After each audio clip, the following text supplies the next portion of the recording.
And this is just gonna dry real quick, and then I am going to start laying the foam work at the top and see what happens, and hopefully I don't mess it up. I'm just trying to decide whether I should go all the way up or leave a gap for the board at the top. If I go all the way up, the board at the top is going to squish right up against this foam, but I think that's okay as well. I think it will just kind of push it in, but then it'll look like the top layer's gone.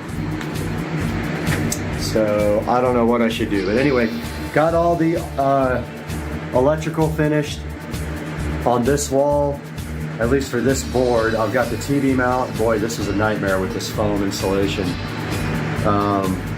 Didn't think it was going to be this bad, but yeah, it was really tough to put these boxes in because of the foam. But yeah, what I'm going to do next is try out some of these acoustic tiles. Hey guys, welcome back to the channel, and I just wanted to give a quick update video and let you guys know that we are live online right now on Supercar Street Racing channel with the studio build. That I kind of wanted to go over everything that I have done in here before I keep working.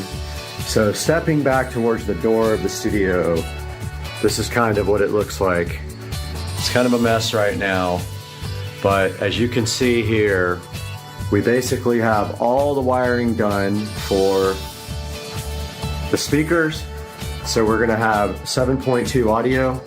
So there's speakers. My main speakers are these Harbinger powered monitors that will go up in that corner and that corner. We have a center channel going there. We have side surround here and side surround there. And then we have the rear surround there and in the other corner. You can also see here that we have HDMIs run for the 50-inch 4K monitor there and the 50-inch 4K monitor there. We also have all of our Cat 6 cabling run. So we have all the Cat 6 going up here to the corner where there will be a switch. We have a Netgear, I think 25 port switch that goes up in that corner, and Ethernet runs here for a television there, and I don't know what I'm putting there yet, probably one I already have. It runs back here for 2 workstations, one there, and it runs to the TV up here. Now I had some issues here with the wall box because I had never done it in foam, and now I understand how to do it a lot better. So I've messed that one up completely, but it'll be covered. You won't see it at all. It'll be covered with the wall plate. All right, so yeah, so long story short, 43-inch television here. This power here is for a wall light. So just like a regular, regular old wall light goes there.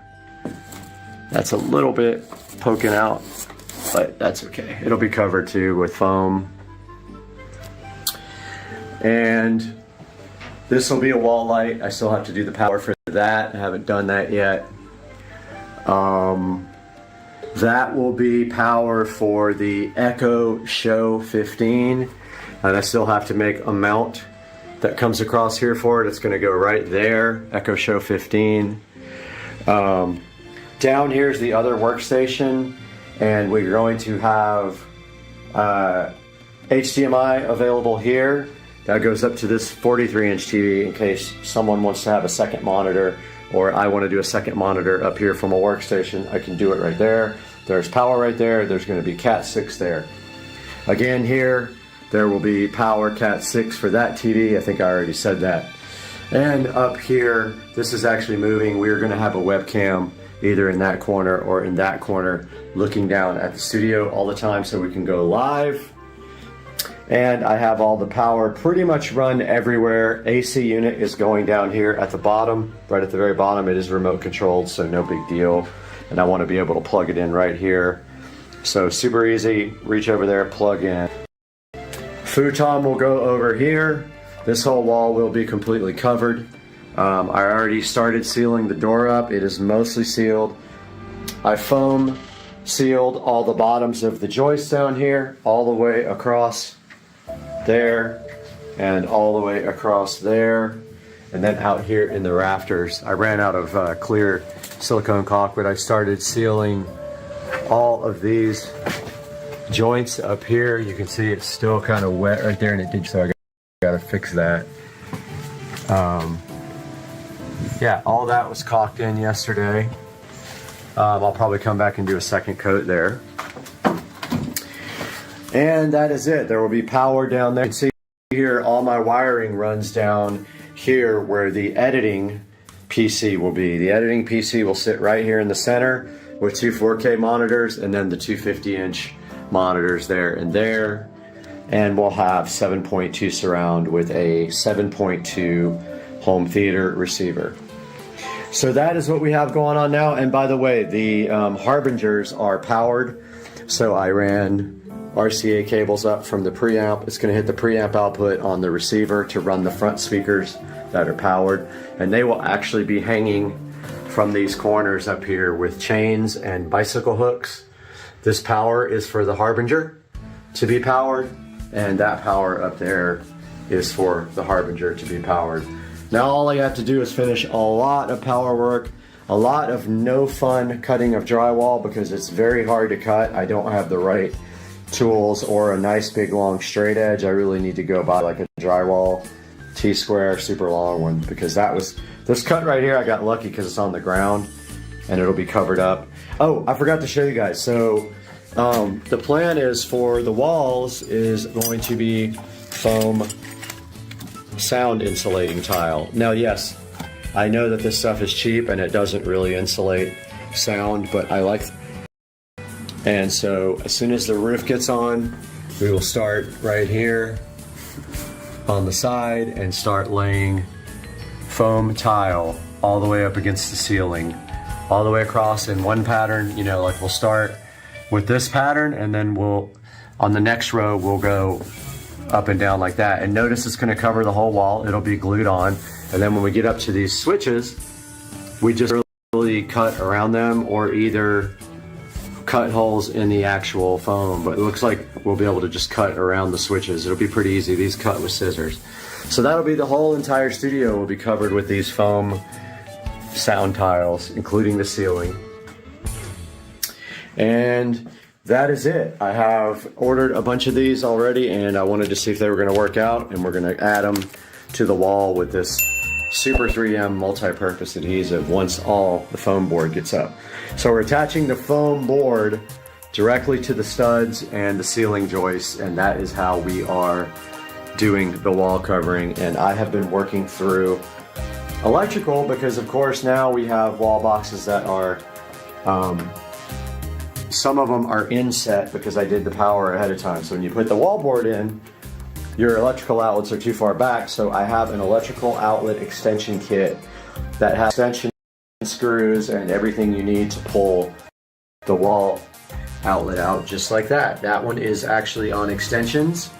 And then I used this block here for Ethernet. So that is a I think that's called an old work. I can never remember the difference, but this is the one that kind of bolts and clamps to, this clamping to the foam just fine, but that one I really messed up because I didn't cut the hole big enough and I didn't have a template. I have a nice template for these guys. So that is going to do it. We are live streaming on supercarstreetracing.com, so make sure, not .com, Supercar Street Racing YouTube channel. Make sure you're watching the build live here with us on the channel. There's some nice music playing in the background. But go ahead and get this uploaded, and we will see you guys soon with another update, and we will be moving into the studio within a couple weeks. Hey guys, welcome back to the channel. I'm giving another studio update today, and today we got a lot of work done in the studio, probably another 5 or 6 hours worth of work, so I kind of wanted to go over what I did and what I'm about to do. So I got the TV mounts fixed. So what I did is I spanned across these joists, or actually studs, and I made mounts for the TV that look just like that mount And so basically on the outside of the foam insulation, the TV will mount directly to these boards, and they are bolted to these. And the TVs really don't weigh that much anyway now. So I've got like 4 screws in each one. That should be fine. I've got them bolted to the studs on the side. So I got that done today. I got more Ethernet run. So I made another run from the switch is going to be up here down to where I'm going to have an HDMI cable here running up to the 50-inch monitor and an Ethernet jack, so that you can actually plug in another here and feed this monitor.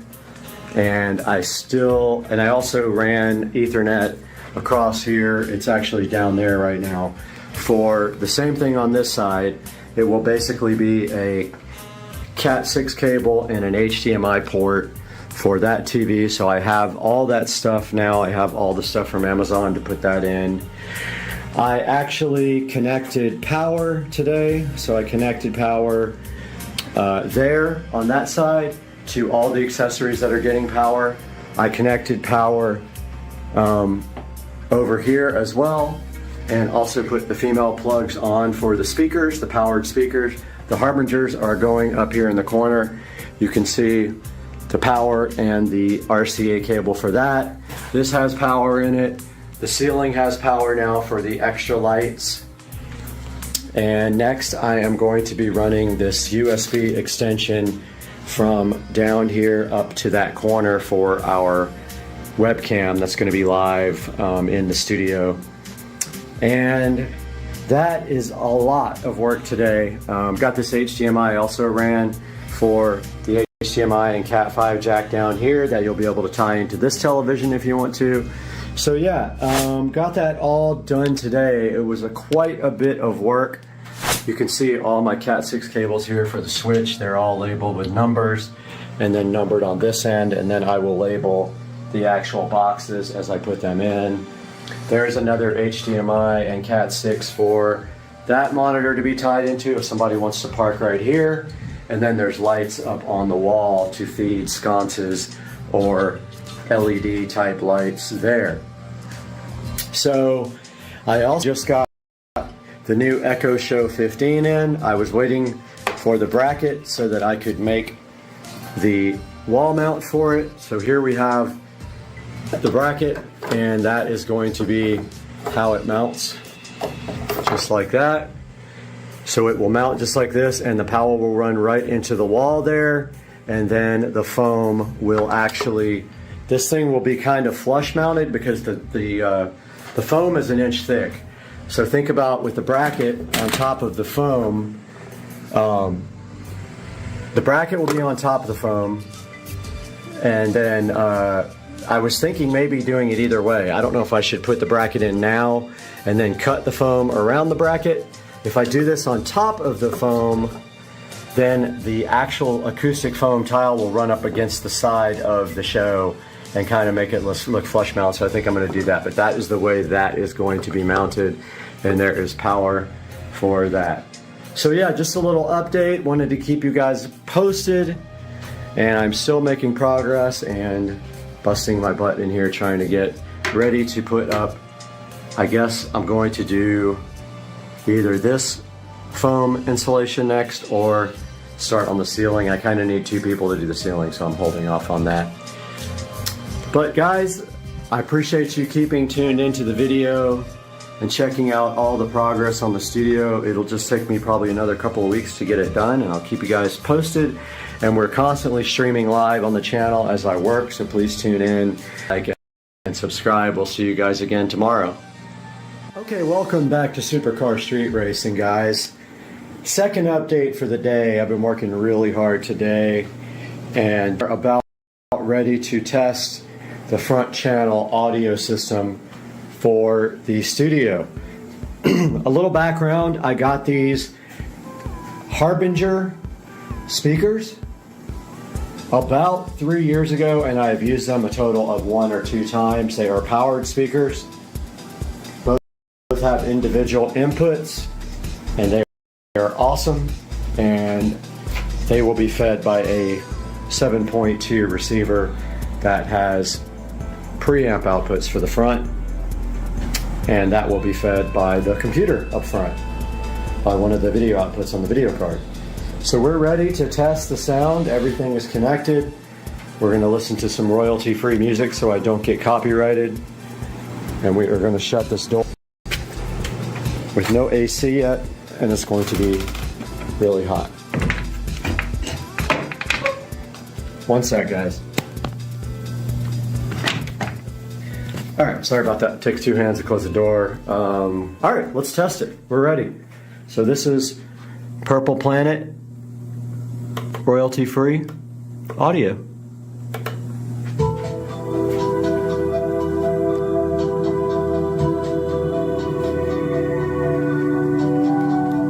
The phone is stereo, so you should hear the actual representation.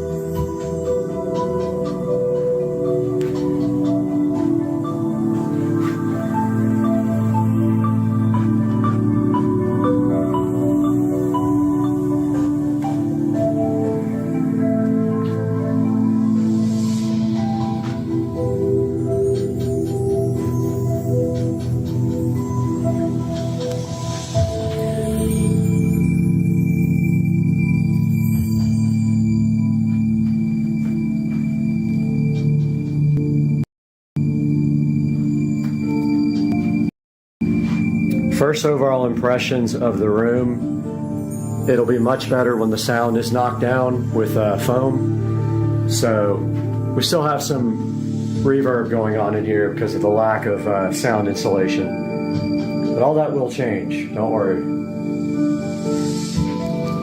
They actually sound really good. They're turned down almost all the way. So those will be flying up in that corner. We'll have hooks into the studs there, and they will be flying from the top corner, angled down at you. And then the center channel will be in the ceiling. You'll have side surrounds there, and then rear surrounds back there for the ultimate surround sound studio. And we'll either have, most likely we're gonna have Bhutan right there for guests, and then two workstation setups here for guests if they want to sit. But that was a test of the front stage of the upcoming studio sound. I did get some more wiring done. I got the HDMI cables run for the second output of these monitors to feed a workstation if we want to. Same thing over here, got everything labeled really nicely. And now all we have to do is put the wall boxes in when we put foam insulation up. Guys, thanks for watching. Next time.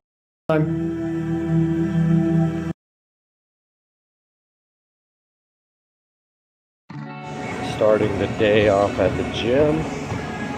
And yeah, way too early, dude. Alright, good morning, guys. As you can see, I had to start my day off in the gym this morning. Pretty much every day I get to the gym in the morning. I try to walk a little bit during the day also to keep in shape. And so got on that freaking treadmill this morning and got a good 45-minute workout. And now I want to talk to you guys a little bit about batteries on your cars. So as you all know, a lot of you probably have cars that you drive every day, daily drivers, and you don't really have to worry too much about keeping the battery charged. However, if you do have a vehicle or two that you don't drive every day, and especially the BMWs, they tend to drain the battery for absolutely no reason. So haven't quite figured out why that is. It's just the way it is. If you leave this 335i sitting for a week, it will be the battery will be weak when you start it up. So how do we keep our batteries charged, guys? So there's a lot of options out there for keeping the battery charged. I definitely recommend a trickle charger. And one of the best ones available is, in my opinion, the battery tender. So this is the battery tender right here. So I don't know if you can see this very well, but basically what's going on here is this battery tender will plug into your wall outlet, and Then it has a variety of options for connecting to the vehicle. One of the options is this pigtail cable, which you can permanently wire to your battery. And that makes it good so you can just plug it in and unplug it whenever you want. And the great thing about it is the other end of this thing has this quick connector. It has a cover on it right now, but get that off of there. You can see right here, it has this positive negative where you can't reverse them. There's no way to plug this in incorrectly. So the great part is also it's got built-in circuitry. You can see it charging right there in the background. It's got built-in circuitry to prevent sparks and shorts. So let's take a look at this right now. I'm going to flip this camera around first, and then I'll let you take a look at this Battery Tender Junior. Things you can get with a battery tender. That's Battery Tender Junior. Basically what that means is the amperage of the output of the battery tender. And if generally for most vehicles you can get a Junior, and they are incredibly cheap. I think I paid $27 on Amazon. They're quite a bit higher at Pep Boys, like $20 more. So I recommend getting them from Amazon. Now check it out. So the Battery Tender Junior is plugged in there to my garage outlet, and you can see the cord running here. Now right here is the connector that I was telling you about. It's a quick connector, so I could just unplug it anytime I want and put the little cap back on. Each side has a cap, as you can see right here. Just put the little caps back on. If you have the pigtail connected to the battery, what I like to do, and I'll show you that here in the BMW, is I like to zip tie the connector out of the way. So if you can see right here, I don't have the permanent connector here on the front of the BMW because these are the charging posts for the BMW, so I didn't do it that way on this one.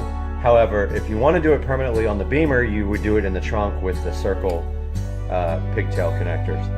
So what I was going to tell you is that the cable just literally is zip tied here, and I leave it just like this, and I leave it covered right here. When I want to charge the battery, I lift the hood, plug it in, lower the hood all the way, except I don't click it. When I'm not using the battery tender, I simply disconnect these two and kind of tuck them neatly away down in there. Now here's the interesting thing about the SL65. So the SL65 actually has two batteries. It has a front battery here. Now this battery is only used for starting, nothing else in the whole car. So it not only does it not need a lot of charging, it doesn't use much juice at all, and it charges very quickly. Now the battery tender has only been on it for 10 minutes, and it's already, that flashing light means that the battery, I believe, is over 50%. It might be 75, I can't remember. But when it turns solid green, that means the battery is charged. So that's the front battery on the SL65. Now, the SL65 also has a rear battery in the trunk. This battery is called the consumer battery, and it does everything else in the vehicle. And as you can see here, until I get power set up permanently, there's actually an outlet over there that I want to get power run to. I just literally have an extension cord run to the ground. And if you look right here, here is a fully charged battery. Now this has been on the battery tender for 3 or 4 days, so it's going to stay charged. So there's a good look at the SL65 there, the side of it. I'm going to talk about the window tint in another video.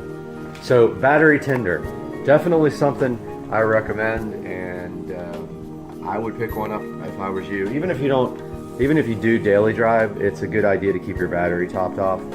That will prevent, if you ever do have any issues or it's really cold outside, it'll start right away. There's a good look at the mostly engine cover on the V12 twin turbo. Look at the guy who actually hand built the engine and signed it right there. So I'll be back to talk about window tint in the next video. So make sure you subscribe, please. I'm trying to get as many subscribers and views as possible, and check out my Instagram page. I'll put that in the link. Have a good one. Give me the thumbs up, please. I'm going to give you guys a quick little update before I edit this video together. So it's been 30 minutes, and the front battery on the SL65, the starting battery, is now completely charged. Now this is not typical. The back battery took about a day to get fully charged, and the BMW battery, after you drive the car for a long period of time, will take about a day to get back up to full speed. Like and subscribe, please. Later, dude. All right. I thought I'd do a cold start video for Ricer Miata. Tribute to Ricer Miata. We just got off the phone talking about the BMW 335i. There's mine right there. Here's the SL. So I figured I'll hang the camera out the door here, cold start this thing and rev it a little bit. Here we go.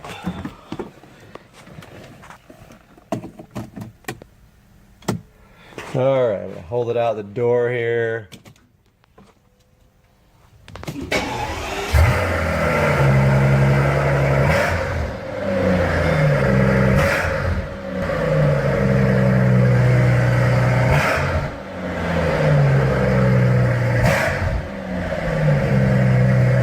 Thing sounds fucking mean. All right, Ricer Miata. There you go, Chris.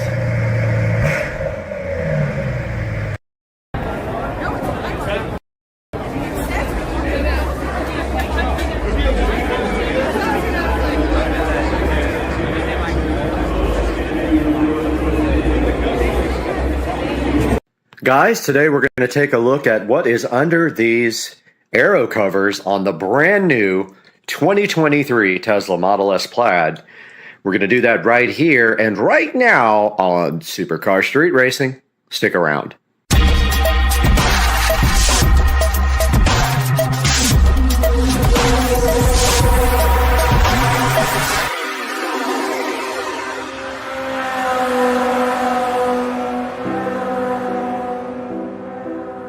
Alright guys, this is my 2023 Model S Plaid, and we are going to be taking a look at what is underneath the wheel covers, but not before we clean it, and then we will pull these right off and see what is underneath.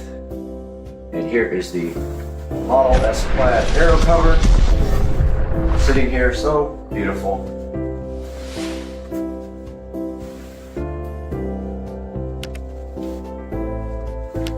Under this cover.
Oh, so much better.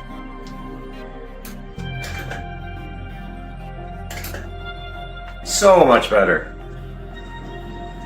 Just needs hubcaps. That's all it needs, and I wonder if these will fit it. Don't think they will. Guys, that is such an improvement. My hands got dirty. Let's get the rest of this clean. Guys, here is the Tempest wheel from Tesla, right underneath this cover here. And what we are going to do now, right here, is clean this wheel.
All right, so we have successfully uncovered the mystery of what is behind the aero covers on a 2023 Model S Plaid. I just ordered the wheel cap cover kit from Amazon. I will put that up on the screen right now and link it in the description. And here is a look at the car without the aero covers, and it is a humongous improvement over stock with the aero covers. Of course, it looks way better. So I encourage you, if you're not doing long distance on the highway, to take off your aero covers.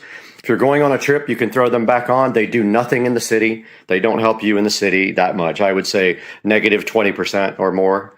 But, and I'm making a joke. But yeah, the car looks awesome. I am going to get a picture of this and tease it in the thumbnail. And man, I'm hyped for some better wheels for this car, and that is coming in about 2 months after the car gets the special treatment from All Set Auto. And that wheel that we are getting is a surprise, and it is going to take a while to get. So this is how the car looks now. I'm going to step back and give you guys a view. It's too bad they're not black, but they are gunmetal, like a dark gunmetal. They look great. They will look even better with the center cap kit that I just ordered. And I hope you guys enjoyed the video, and we will see you for the next thing with this amazing 2023 Tesla Model S Plaid on Supercar Street Racing. Here's that new watch, peel satisfaction with a red candle and a blue pill. The peel sat on the new watch with the pill and the candle.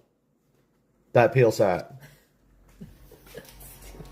We are back in full effect on Supercar Street Racing today, and we have something exciting. We've got this Delilah 2-light floor lamp, which is going to be paired with this Govee smart bulb. And we've got 2 smart bulbs here, and we are so hyped on the channel to be able to install this into this, because this lamp got ruined in the hurricane, not because of the wind, but because of absolute stupidity. And we're looking at this today on Supercar Street Racing. Get hyped!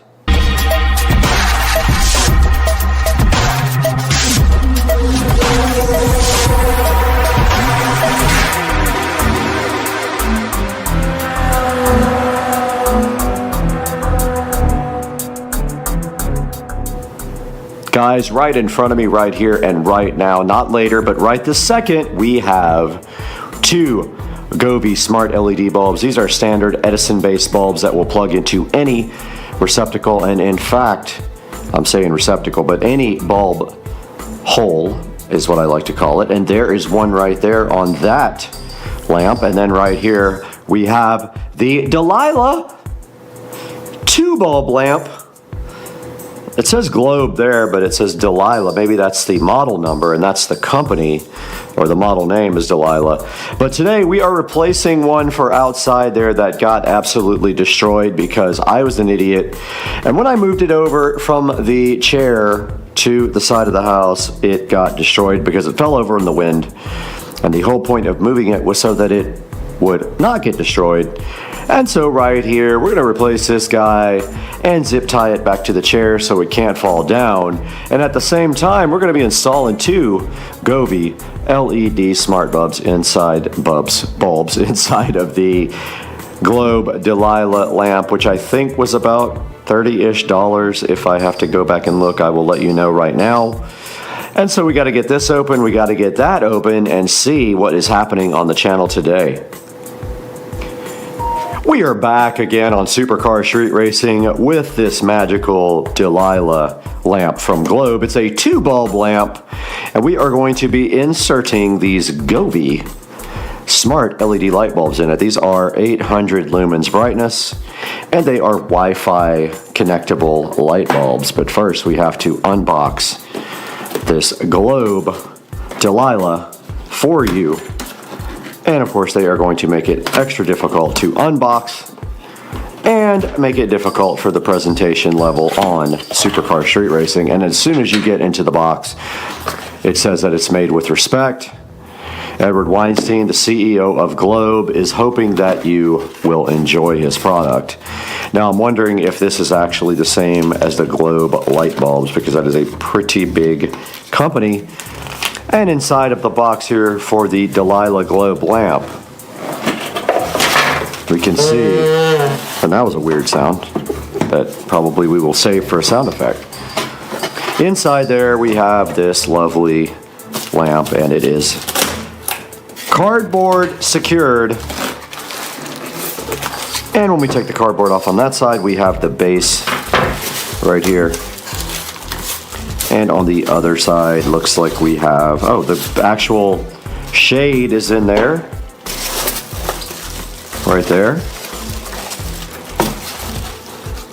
And then we flip it to the other side and we get the styrofoam thingies all over everywhere.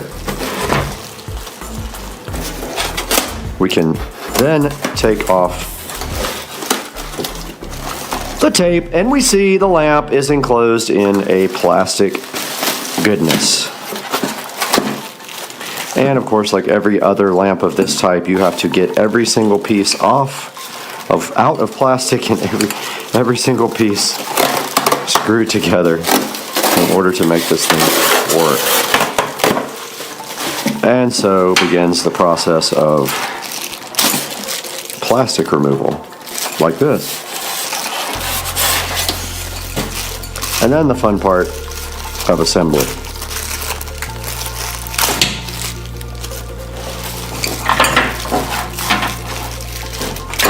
And so you literally just rip each piece off.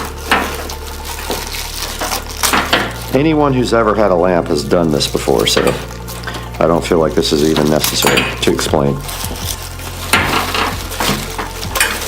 But you know how this goes. You take all this plastic off and then you screw all the pieces together to make a light tower. And then this other part just screws to the side. This part. Actually it doesn't. This is the top, so that just literally goes in like this. And then you can take off this ugly sticker. So the top just screws in like that, and then you work your way down and you pull the cord through.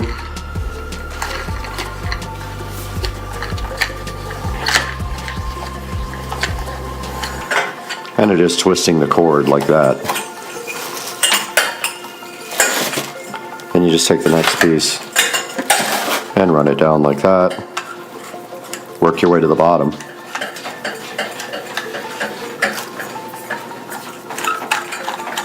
When you screw the top part in, it does twist the cord. Don't worry about it. No big deal. Both of the light fixtures have ugly stickers on top. Go ahead and remove those now. I'll do that after I get this whole thing put together. And don't strip these. They're really easy to strip. And you won't know it till you're done. If you put too much force here, like that one was kind of hard to get in, but that wasn't being stripped. It was just hard to turn. Stuck to me. Two more of these guys.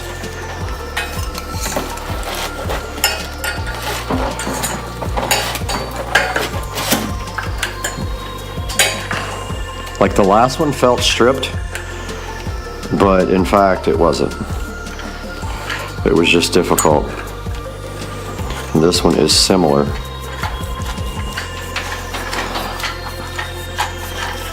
And we have one more to go.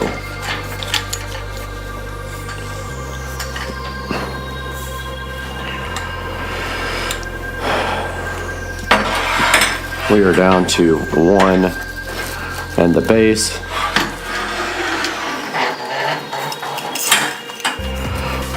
And we are running out of space here to assemble and be on camera.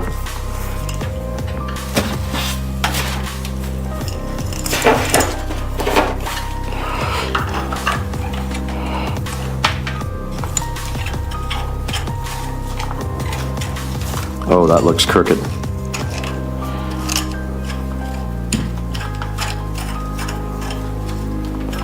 And we are so tall now that we're hitting the roof.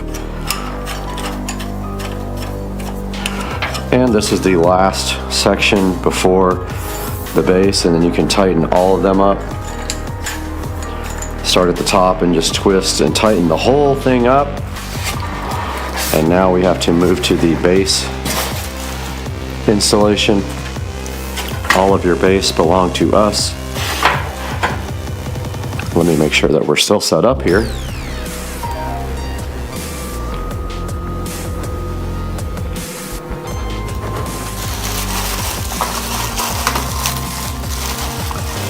And we are. All right, so the base is right here. So you have to remove this cumbersome plastic, and you could actually just cut it if you have scissors like me, or you can be dumb and fight with it forever.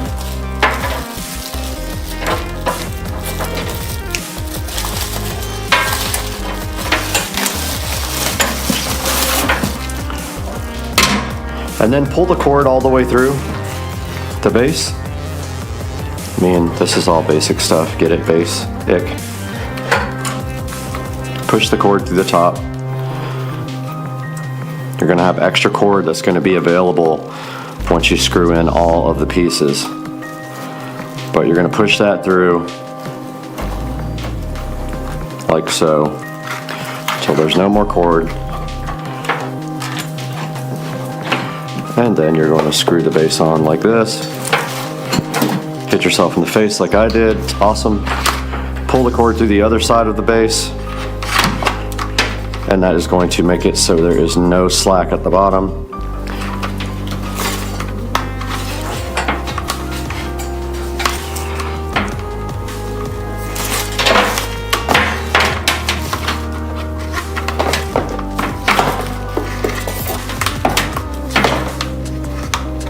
Cord tends to get twisted.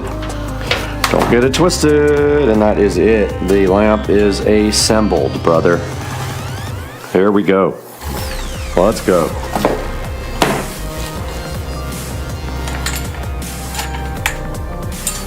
All right, let's get the base put on this thing.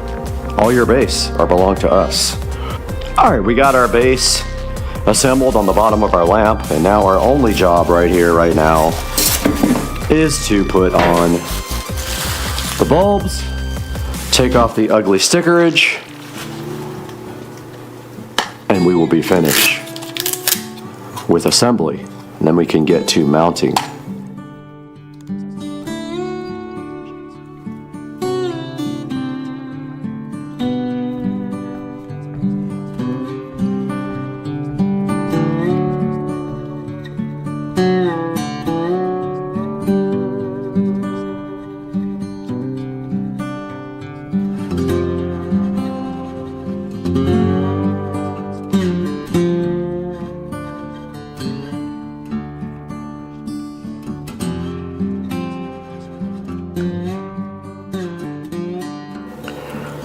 We have worked in the past with Govee, and we have some Govees here right now. The Govee smart LED bulb, as my phone goes off over there, ruining everything, but we have a mess back here as well. So today we have two Govee smart bulbs. Now, the last Govee bulb did not survive outside, but that is not the fault of Govee. These are not outdoor bulbs. I think that they got wet from like the rain blowing and nothing more, and then got destroyed. But let's see if we can open this guy right here and right now with one hand, and it does not allow me to. Do it. But I will get the best of this. Sorry guys, I took the GoPro off the tripod here, but we have the Govee Wi-Fi smart bulbs right here to install on this lamp. These are pretty simple. There's nothing special on these. I have videos about these guys. You just literally take them out of the package, put them on the lamp, be within range, and add them on the Govee app. And we will be unpackaging these guys right here, right now on the channel. And man, GoPro batteries last about 10 minutes.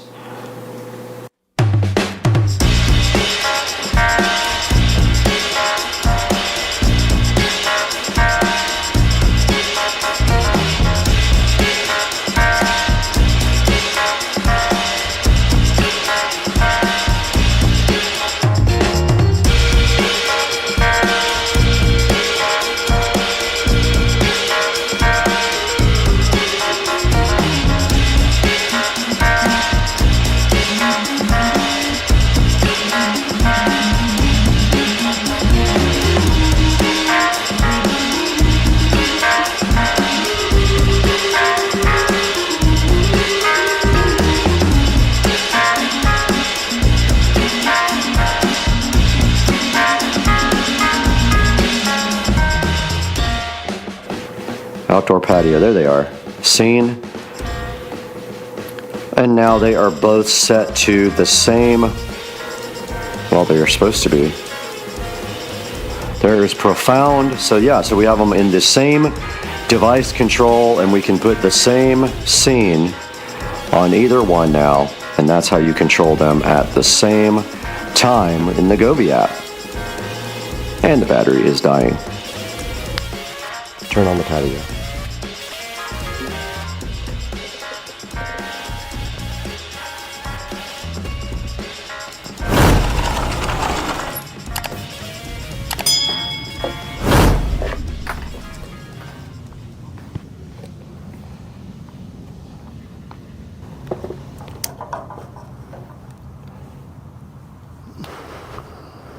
All right, we got the new lamp outside here.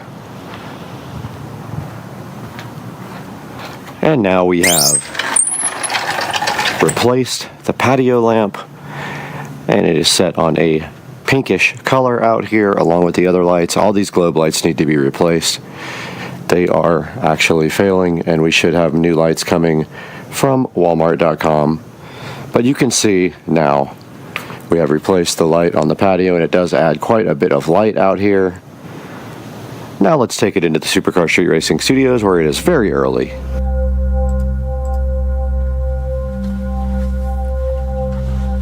We're back once again in Supercar Street Racing, and we are in the 4K production studio out behind the Supercar Street Racing compound. And today we're taking a look at the Globe Electric Torchiere floor lamp, an adjustable reading light, and also the Govee smart bulbs. Now what we did here today is we bought a new floor lamp for outside on our patio, our outdoor patio here in the back, because the one that I have was destroyed in the hurricane because I left it out and did not secure it. So that was totally my fault.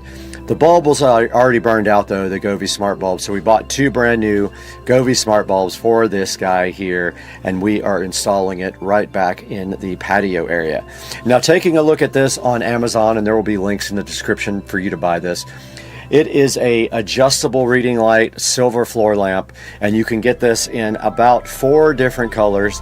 We chose for the silver color for our floor lamp, and as you can see right here on the screen, and you can see the base here, this actually does have a very weighty base, which was one thing I was concerned about because the wind does tend to blow things down in the back here. However, what I do is I have a chair right next to it, and I take a zip tie and I wrap the zip tie around the chair, and that way the lamp will not fly over in the wind. So you can see right here, this thing has 4.4 stars, and that's pretty good because it's hard to get good ratings on Amazon. So many people are all over the place. It's really hard to tell.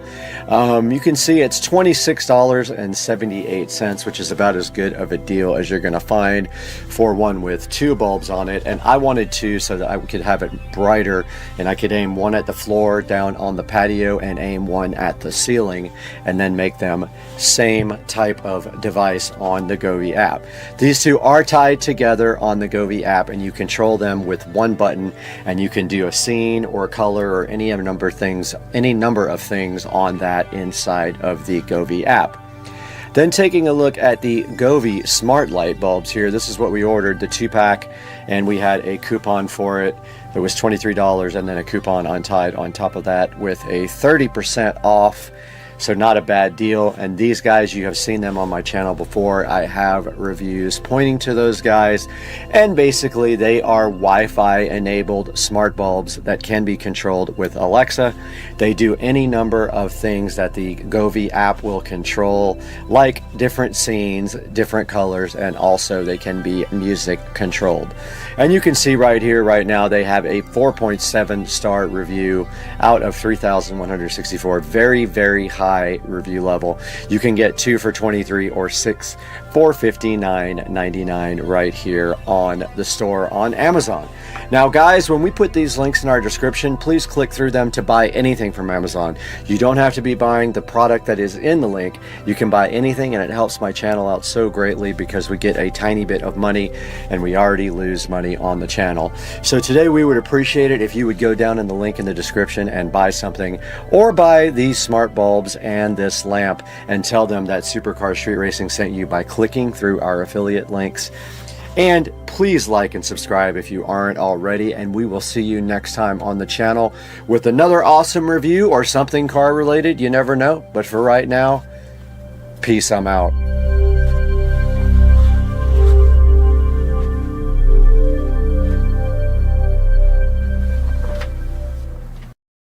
Hey guys, welcome back to the channel, and check this out. I got something to show you today, and it is right here.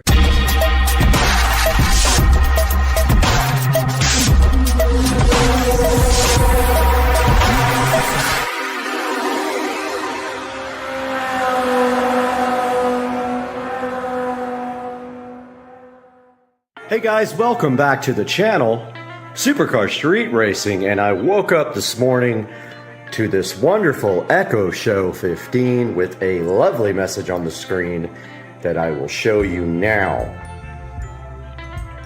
So check this out. I had no clue that Amazon was about to release an update for the Echo Show 15 that would totally transform the device into a cool multimedia solution. Is Transformers Dinobot Adventures Dinobot Squad Grimlock Dinobot exactly. So Credit King 3-pack. It's $27.99. Find delivery details at Amazon. That was absolutely wonderful.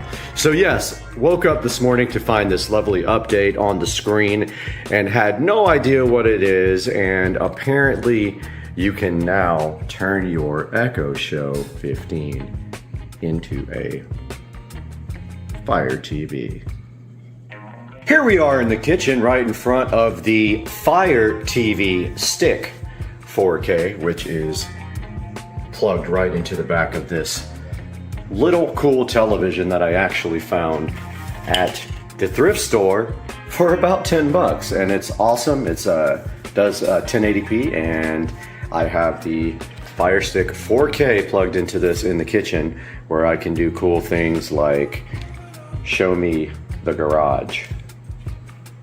Sorry, I didn't find anything named garage. Okay, consider purchasing a tile. That's hilarious. Alexa Voice Remote Pro. Show me the garage camera. Okay. So this should actually be showing me a security camera, and there we go. So there is a skill for the Wise Cam, and there you go. So this is a standard Fire TV Stick 4K. Now they make other versions of that device. They make higher end versions that are not sticks. They make, I think the Cube is one of them. We can show you that on the screen. But yeah, this is a good low cost addition to any television. You can just plug it into the HDMI port, and you have your remote here, and you have a Fire Stick anywhere you have a HDMI port. This is the Show 10. I'm not going to say the name because it will wake up. This guy did not have the message on the screen this morning. So this one used to be the largest show device you could purchase, and now they offer the 15, which you saw installed in my wall and powered from the switch below. So no update on the Echo Show 10. Sorry, the laundry is in the washing machine, but here is the Show 8. And we walk up to this looking for the update. No such thing.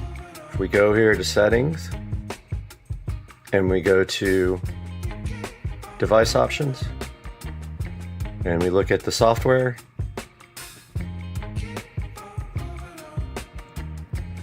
we hit update. Aha, it is downloading a new update, but it is not going to be the Fire TV update, unfortunately. Okay, walking into the office here, we can see the Show 5 sitting here looking all wonderfully flush mounted into the wall, which I have a video on that if you are curious as to how to flush mount your Show 5, and this is powered from the switch right here. Let's turn some lights on in here. Let's see if this guy has it. Let's go to settings. and device options and software.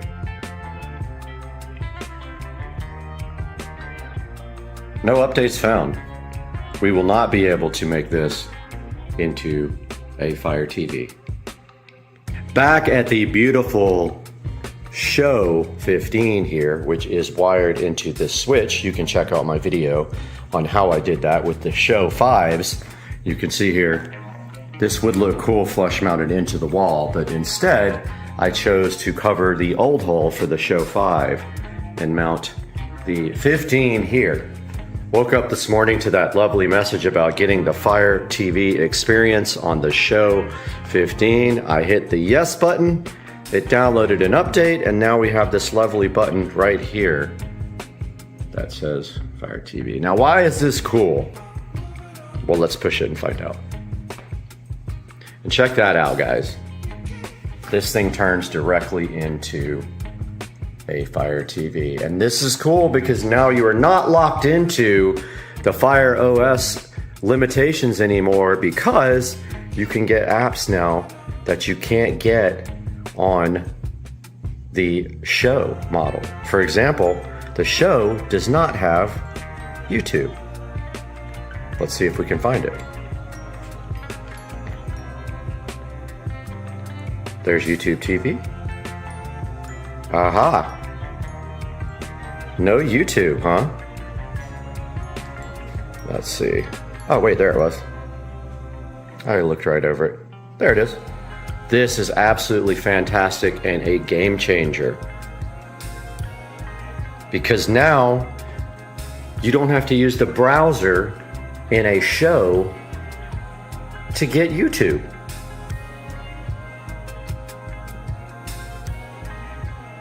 So it's telling me that I got an app, and now we can open it. This is literally the best thing that could have ever happened to the Show 15. Look at the controls. Pretty freaking cool. So I was wondering how they were going to do this, and they have gotten the controls on the screen, which is very cool. So I'm gonna go ahead and sign in to this now. Wanted to show you guys the limited touch functionality that I just realized. I was sitting here trying to hit sign in when in fact you have to use the pad here. See the pad? So I am gonna go ahead and use the pad now to sign in to my YouTube account where I have premium. Okay, we are back and signed in with one of my accounts here, and as you can see, we have the lovely touch screen here, and we're using the touchpad that they designed for YouTube, which is pretty cool. There is the Supercar Street Racing channel. And there is a video of mine. And so I keep on trying to use the touch screen, and it does not fully function on the YouTube app. And there is the Supercar Street Racing channel and the last video of the pressure wash. And that is very cool because now I've always wanted to use this to play videos and link it to the dot that is in the closet there with the audio for the whole home audio system. Now I can do that. I was doing it over here, which can technically do the same thing, but now this device in here can actually be the one that serves the audio for the house, I think. I have to research that now. Here we are on the Alexa app on the Android device, and if we go to devices here, and we go to plus, and we go combine speakers, and we do multi-room music, and then we do this living room show. We got to find it there, and the dot, because the audio will come out of the dot. We hit next. Choose a name. House audio.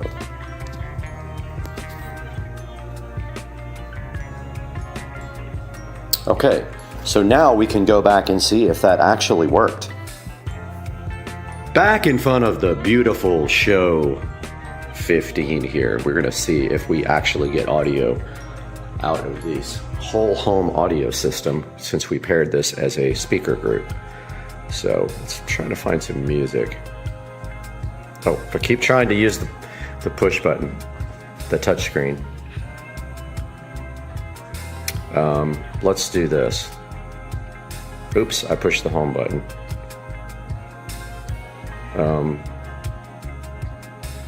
Okay, let's try that again.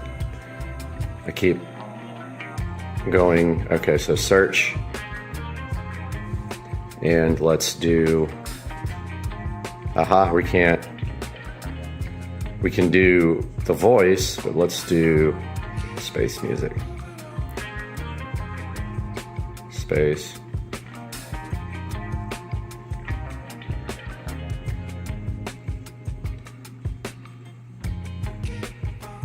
Music, my favorite. Space music, here we go.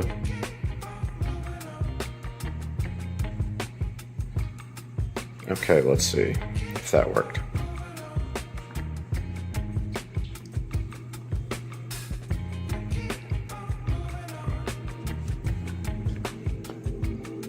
Okay, here, audio here.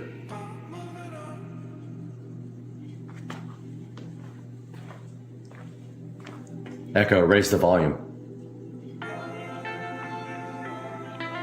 Not hearing it. I'm gonna check out and see why. Back, and I was able to figure out the multi-room audio. I think you have to actually push this button. It doesn't actually just start playing on the multi-room audio. And here are all the groups. And you can just actually press the group that I created to make the audio actually play on that group. I had no clue because it doesn't work like this on the Fire Stick. On the Fire Stick, you literally can just start playing and it just works. But this is your little groups to send the audio to. Pretty cool. That's how you do multi-room audio on the Show 15.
Back in front of the Echo Show 15, and in conclusion, Amazon has added the Fire TV experience to the Echo Show 15, and as you can see, I will link another video here in the corner that you can actually sideload apps, even though a lot of websites will tell you you cannot.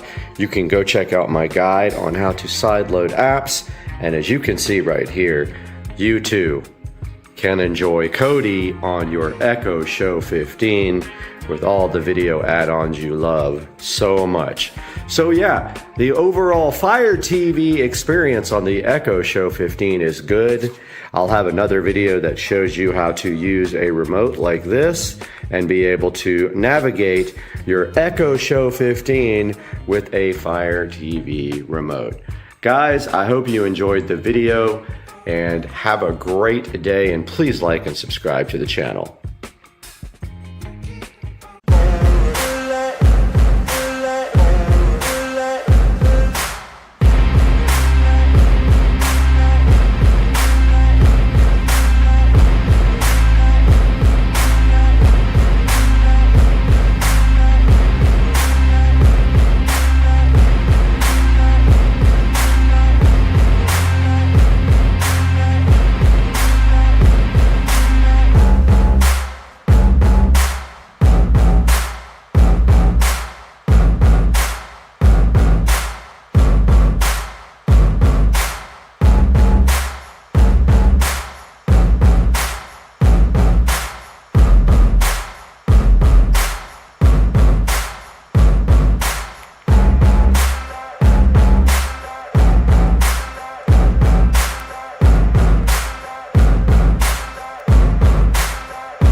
You know, if you laugh, that it's true, and you were laughing the whole time because you know it's true.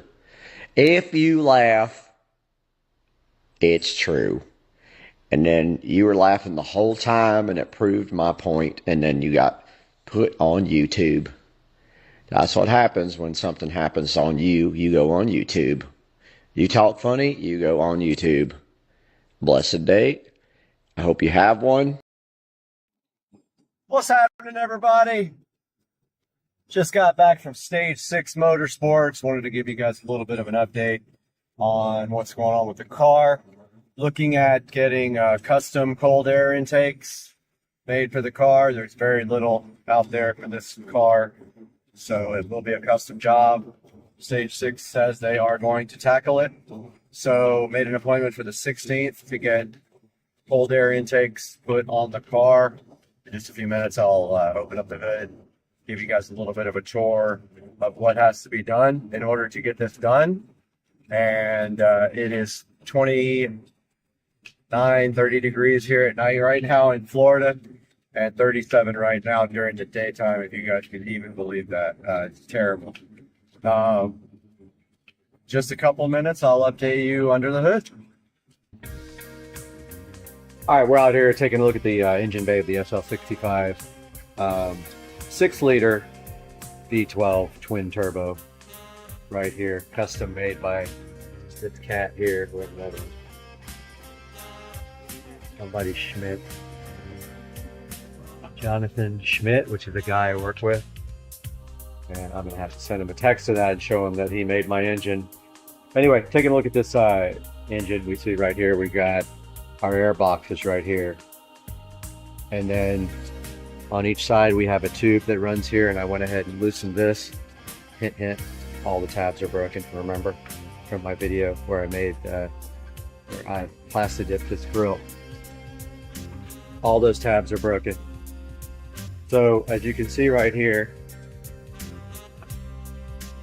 those come down to right about here somewhere, and that's where the cold air goes in, right there on that side. So here's the thing about these intakes on the SL65. The air boxes are extremely restricted, and take a look at the airflow here. It goes from under here all the way up through there, And then in here, right there, it makes a turn back down. And there you can clearly see, excuse me, I've been sick for about a week with a flu. Clearly see the intake of the turbo right there. So what's going to happen next is I talked to the guys over at Stage 6 Motorsports. It's a pretty complicated job that there's no way I can do myself. There's not any aftermarket options for this car except doing like a Rentec airbox, and basically it's almost the same thing as this. The best way to get cold air to this engine is to come out of that turbo intake, turn straight up where this is, make another turn there, go down and in here with 4-inch filters. So the setup is going to be a 4-inch filter here and a 4-inch filter here, either angled this way or directly facing each other. What that's going to accomplish is cold air being fed directly straight down. It's going to make that turn somehow. Now, as you can see, you can't go straight down because there's accessories in the way right here. But you have to go over those. So I'm not quite sure how they're going to handle that. And all the other ones I've seen where they did this, they had to remove part of this carbon fiber airbox. But I don't know. I'd hope they could retain at least some of that and maybe cut it, but I'm not sure what they're going to do about that.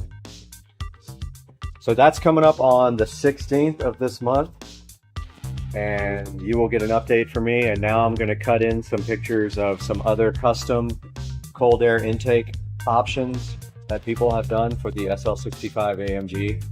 We'll give you an update on the 17th or so. Sorry for the lack of content. I've been really sick for about 7 days now.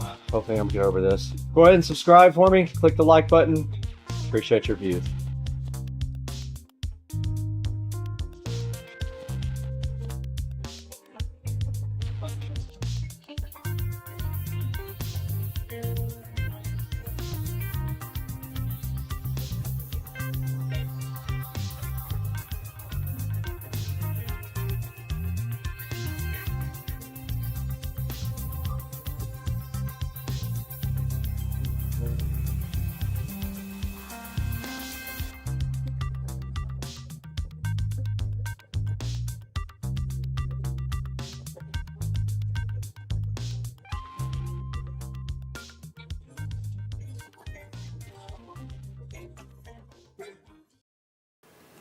Happy holidays, guys. Welcome back to Supercar Street Racing. I'm Brad, and I'm excited about today because I've been wanting to do something in this bathroom for a while, and right behind me right here is all the keys to the next project on Supercar Street Racing.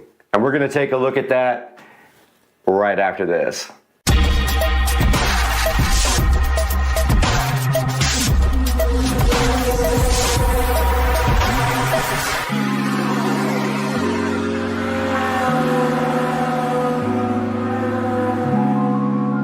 Guys, we're back for another episode, and you know we like to do projects here, and you're inside of the Supercar Street Racing guest bathroom with me today. And today, sitting right here on this counter, are the keys to the next project, at least part of them. Now, some of the stuff hasn't come in yet, but I am expecting a few things over the next couple of days. Now, that doesn't mean we can't get started and talk about what we're gonna do in here. And that's my plan right here, right now, is to go over my plans with you for this bathroom and tell you what's gonna happen next. So let's talk about it. We're standing right outside of the Supercar Street Racing guest bathroom. And when you're in the house, the orientation of this bathroom is my bedroom is right in here. Turn some lights on so you guys can see. And then when you come down the hallway right here, we've got the guest bathroom, and then through that wall right there, or those curtains, that is the home theater room. And in this closet is the SCSR control room for all the whole home audio. All sits in this closet. Alexa, turn the audio closet light on. Haha, not responding. And there it is. For some reason it didn't respond, but that is the audio closet, and that holds all the wiring for the whole home audio system. Now, right next to it right here is our guest bathroom, and inside of this bathroom was remodeled maybe 7 or 8 years ago, and I did a lot of the work in here myself. We did a new vanity, all new paint. I did the beadboard here with my table saw, and the chair rail up here, I guess is what it's called. And it came out really nice. I also had this idea to delete the medicine cabinet at the same time and put in beadboard there, frame it out, and then I ran power up to the little puck light there that is controlled by this dimmer. Now this dimmer also controls all the other lighting up here. That includes the in-ceiling lighting, this vanity light here, and the puck light. So that is kind of what we're looking at here for our project. Now you guys are familiar with the bi-cold mirror project that I did on my channel about 1.5 years ago. Now what this is, these guys are Wi-Fi enabled mirrors that have the time and temperature and weather forecasts on them. And they also are backlit, as you can see right here. And that is how they look without the backlight on. Now this LED lighting technology that's behind there now does not come with the mirror. That is the Govee RGB IC LED strips that I added myself.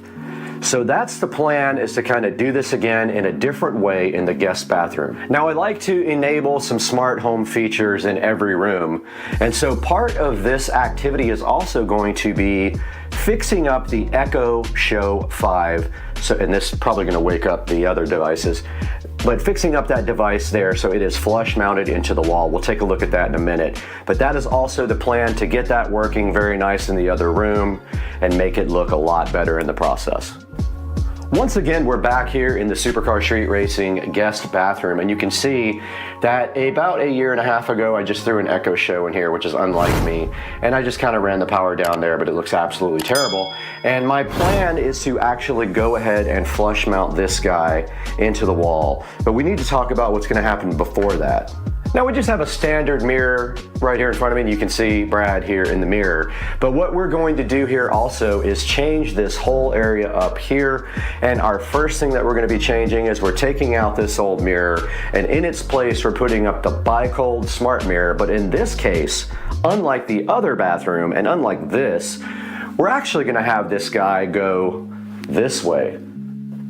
So it's going to be horizontal, and it is a long horizontal mirror about the same height as this, a little bit shorter, but it's going to cover most of the wall, and it's going to be centered to this light. So the middle of the mirror will fall straight down here. Even if there's some space over here, that's fine. I want it centered underneath this lighting right here. And so that mirror is on the way and will actually be here on Tuesday, was the last thing that I saw.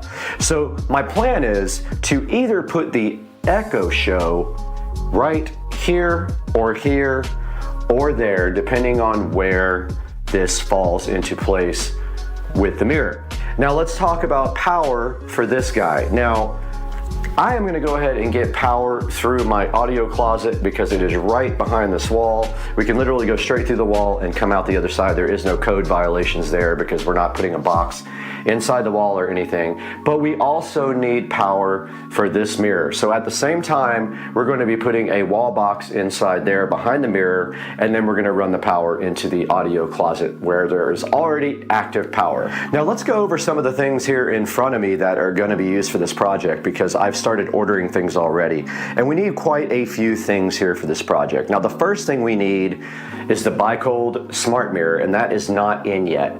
But it is, I believe, 48 this way by 24 this way. So let's grab our measuring tape and see how that's going to look.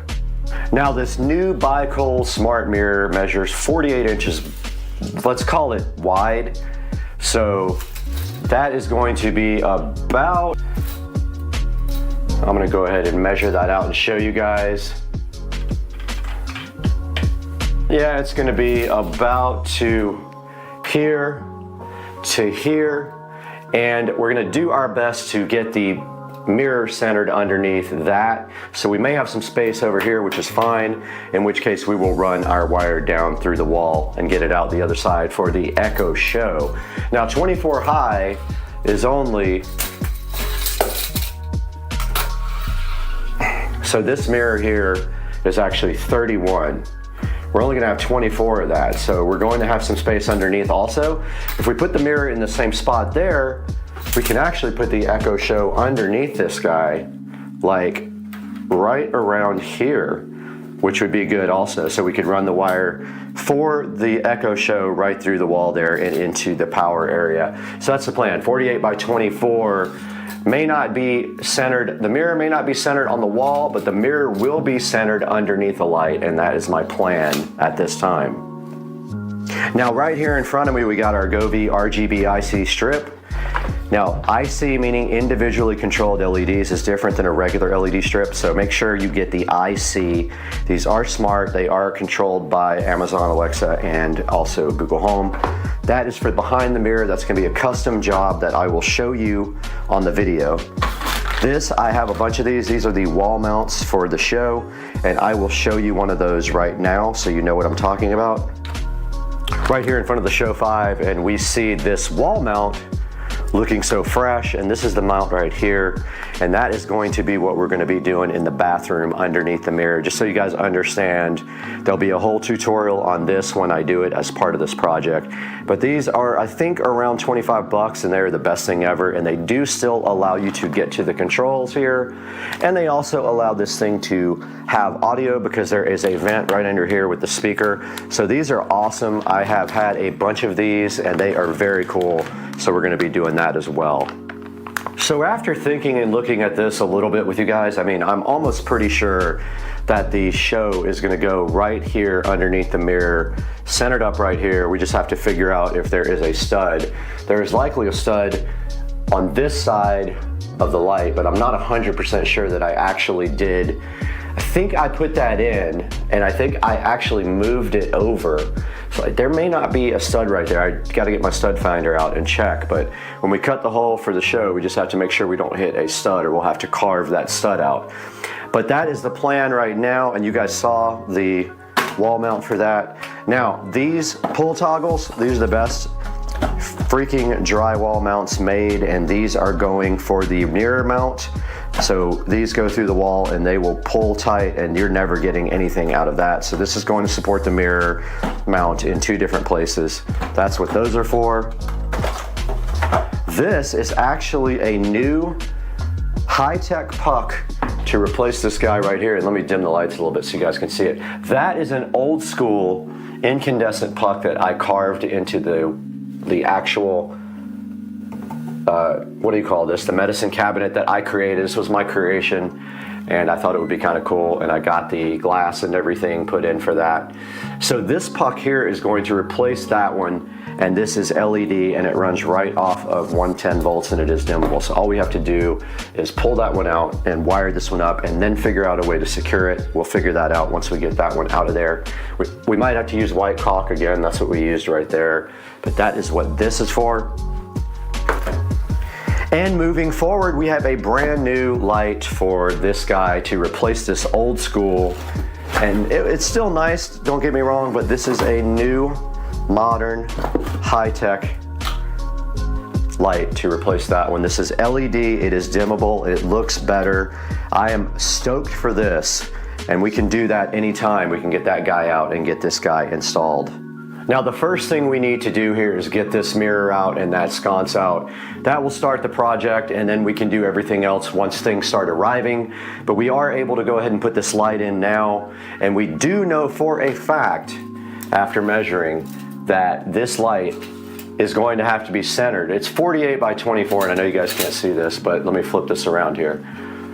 So 48 by 24 would be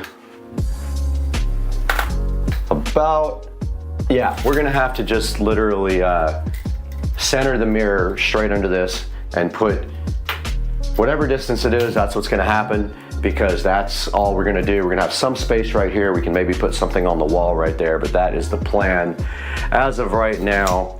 And then the next thing is to get these two out of the wall.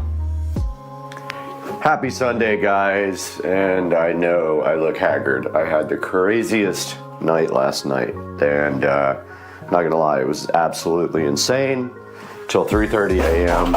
But I am ready to break some stuff, actually ready to work. We got to get this mirror down, and we got to get this light down. We got to see what's behind this mirror, if it's painted or not. I don't think it is. And figure out this whole situation. So let's get this mirror out first.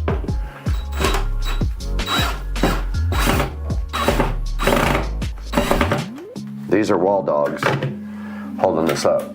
Now the craziest part is you can see the hangers for the mirror. I always hated that.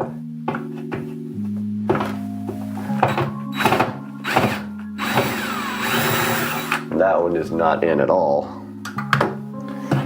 Wall dogs just go right into the drywall. You don't need like inserts or anything.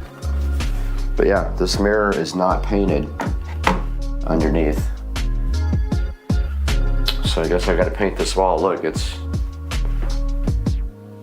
gotta paint some of this anyway. I hope I have the paint. Not sure if I do. But I think I'll be able to cover these holes with the new mirror. Gotta go grab the measuring tape. Okay, so the new mirror is 48 by 24. So it's going to sit right about like this. So 48, 24 would be the center. 48 is going to be the middle right here. But if we go up here, it's only 24 tall, which is not as tall as I wanted. Oh, okay. I think that's fine. It would sit right here, and then the Echo Show would be down here below it. So we either got to fill those holes and patch and bring this down, but I think the move is to mount the Echo Show right in the center here, get our stud finder and see where the studs are. But I want to take the slide off first because I don't remember. I think I put one of the boxes in where you don't need a stud, so it's just, I think I just literally put one of the new boxes in that don't need to attach to a stud.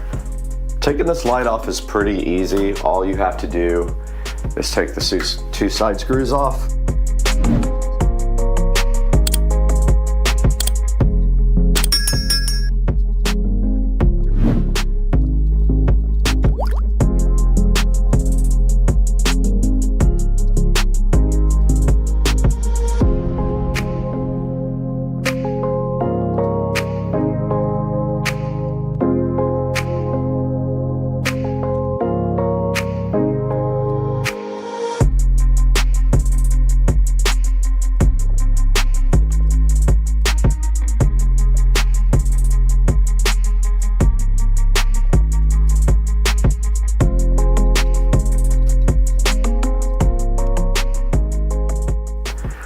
So things just got a little bit more complicated because there's no box there, so I can't really, well, there's a stud here, right there. So yeah, I don't know what I'm gonna do at this point. I might have to cut a box out. It is quite unfortunate, but I am not gonna have a choice but to paint this whole bathroom, which does not make my day happy. But when you think about it, it probably needs it anyway.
Well, I was thinking about putting the Echo Show here, but I just realized my towel rack is right there, so I can't really do that.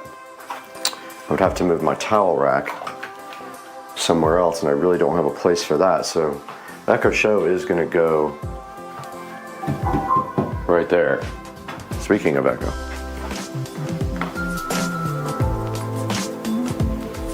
A shipment will arrive today. No, so yeah, that's the plan. We're gonna go right here, and hopefully we don't get to the end of the closet. And unfortunately, there is a stud right there.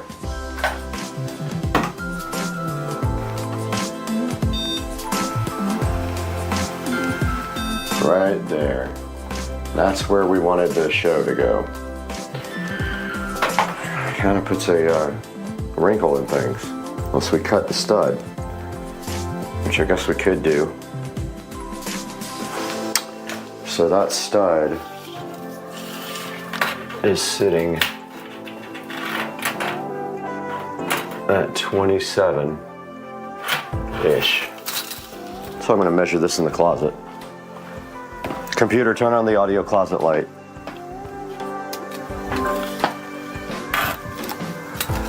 So,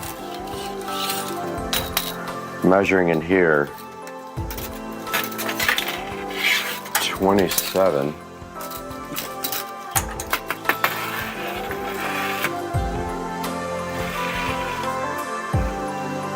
Really close to the back.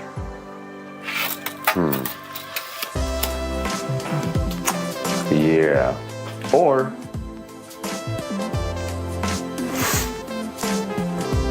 we arbitrarily move the Echo Show to somewhere over here, which probably isn't a bad idea. We could put it lower left here. Not bad.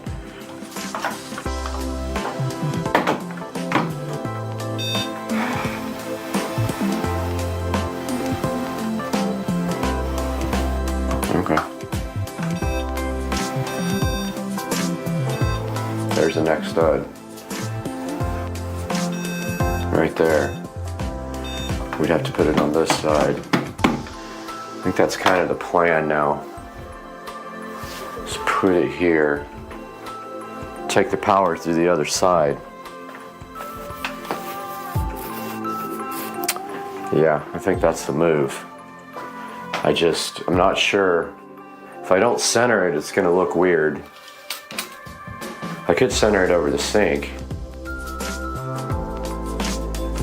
but then it's not gonna be centered under the mirror, or I could just go lower right here.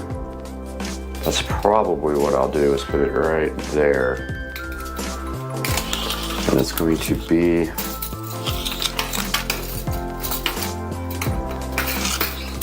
maybe 48 inches off the ground, 47. And in the closet over here, okay, that'll work out. And then it'll be, I don't know, maybe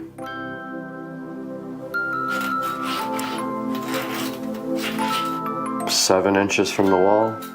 If I do it over here, my towel's in the way. My towel rack. Can I move my towel and put it right here? Should I? Where am I going to put my towel?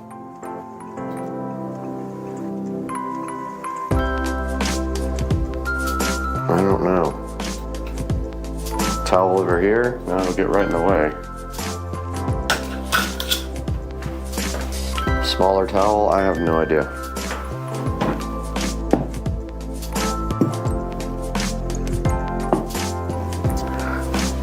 Right here.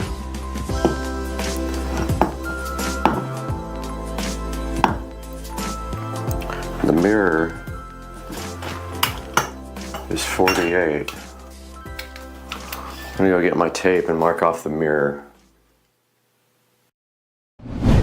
All right, ASUS Windows and Doors is here today, and they are going to be installing my brand new door and my brand new viewing window. That's all coming up today. Stay with us. You're gonna love this. It's gonna match the garage now. Hang out.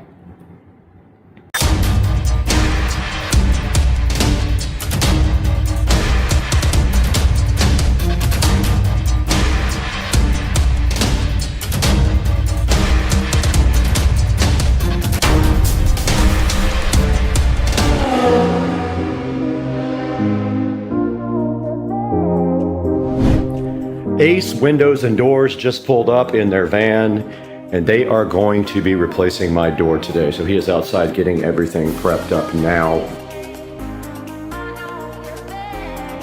Okay, the installer is prepping to install, and you guys will watch him while he does it.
we did get the locks reinstalled. We got the smart lock installed. We got the new door handle installed. All right, the painters did leave, and as part of the door video, I am going to show you that the door got painted on the inside white, just like this, with interior paint.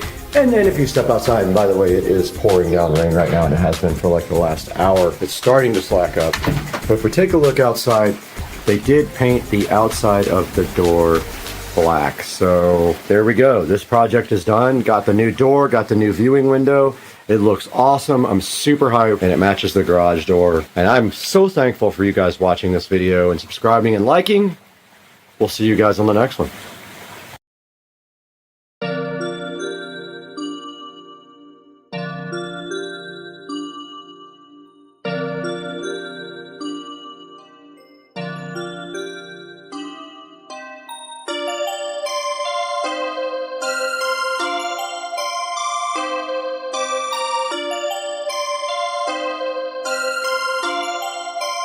Perfect, perfect.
ultimate Tesla peel satisfaction.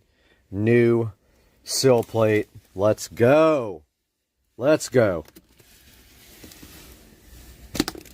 Yeah. Amazing.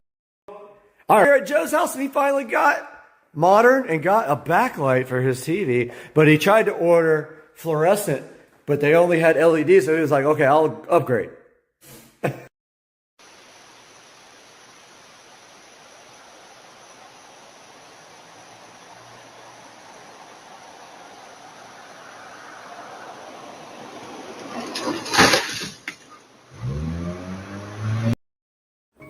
Hey guys, Supercar Street Racing, welcome to the channel.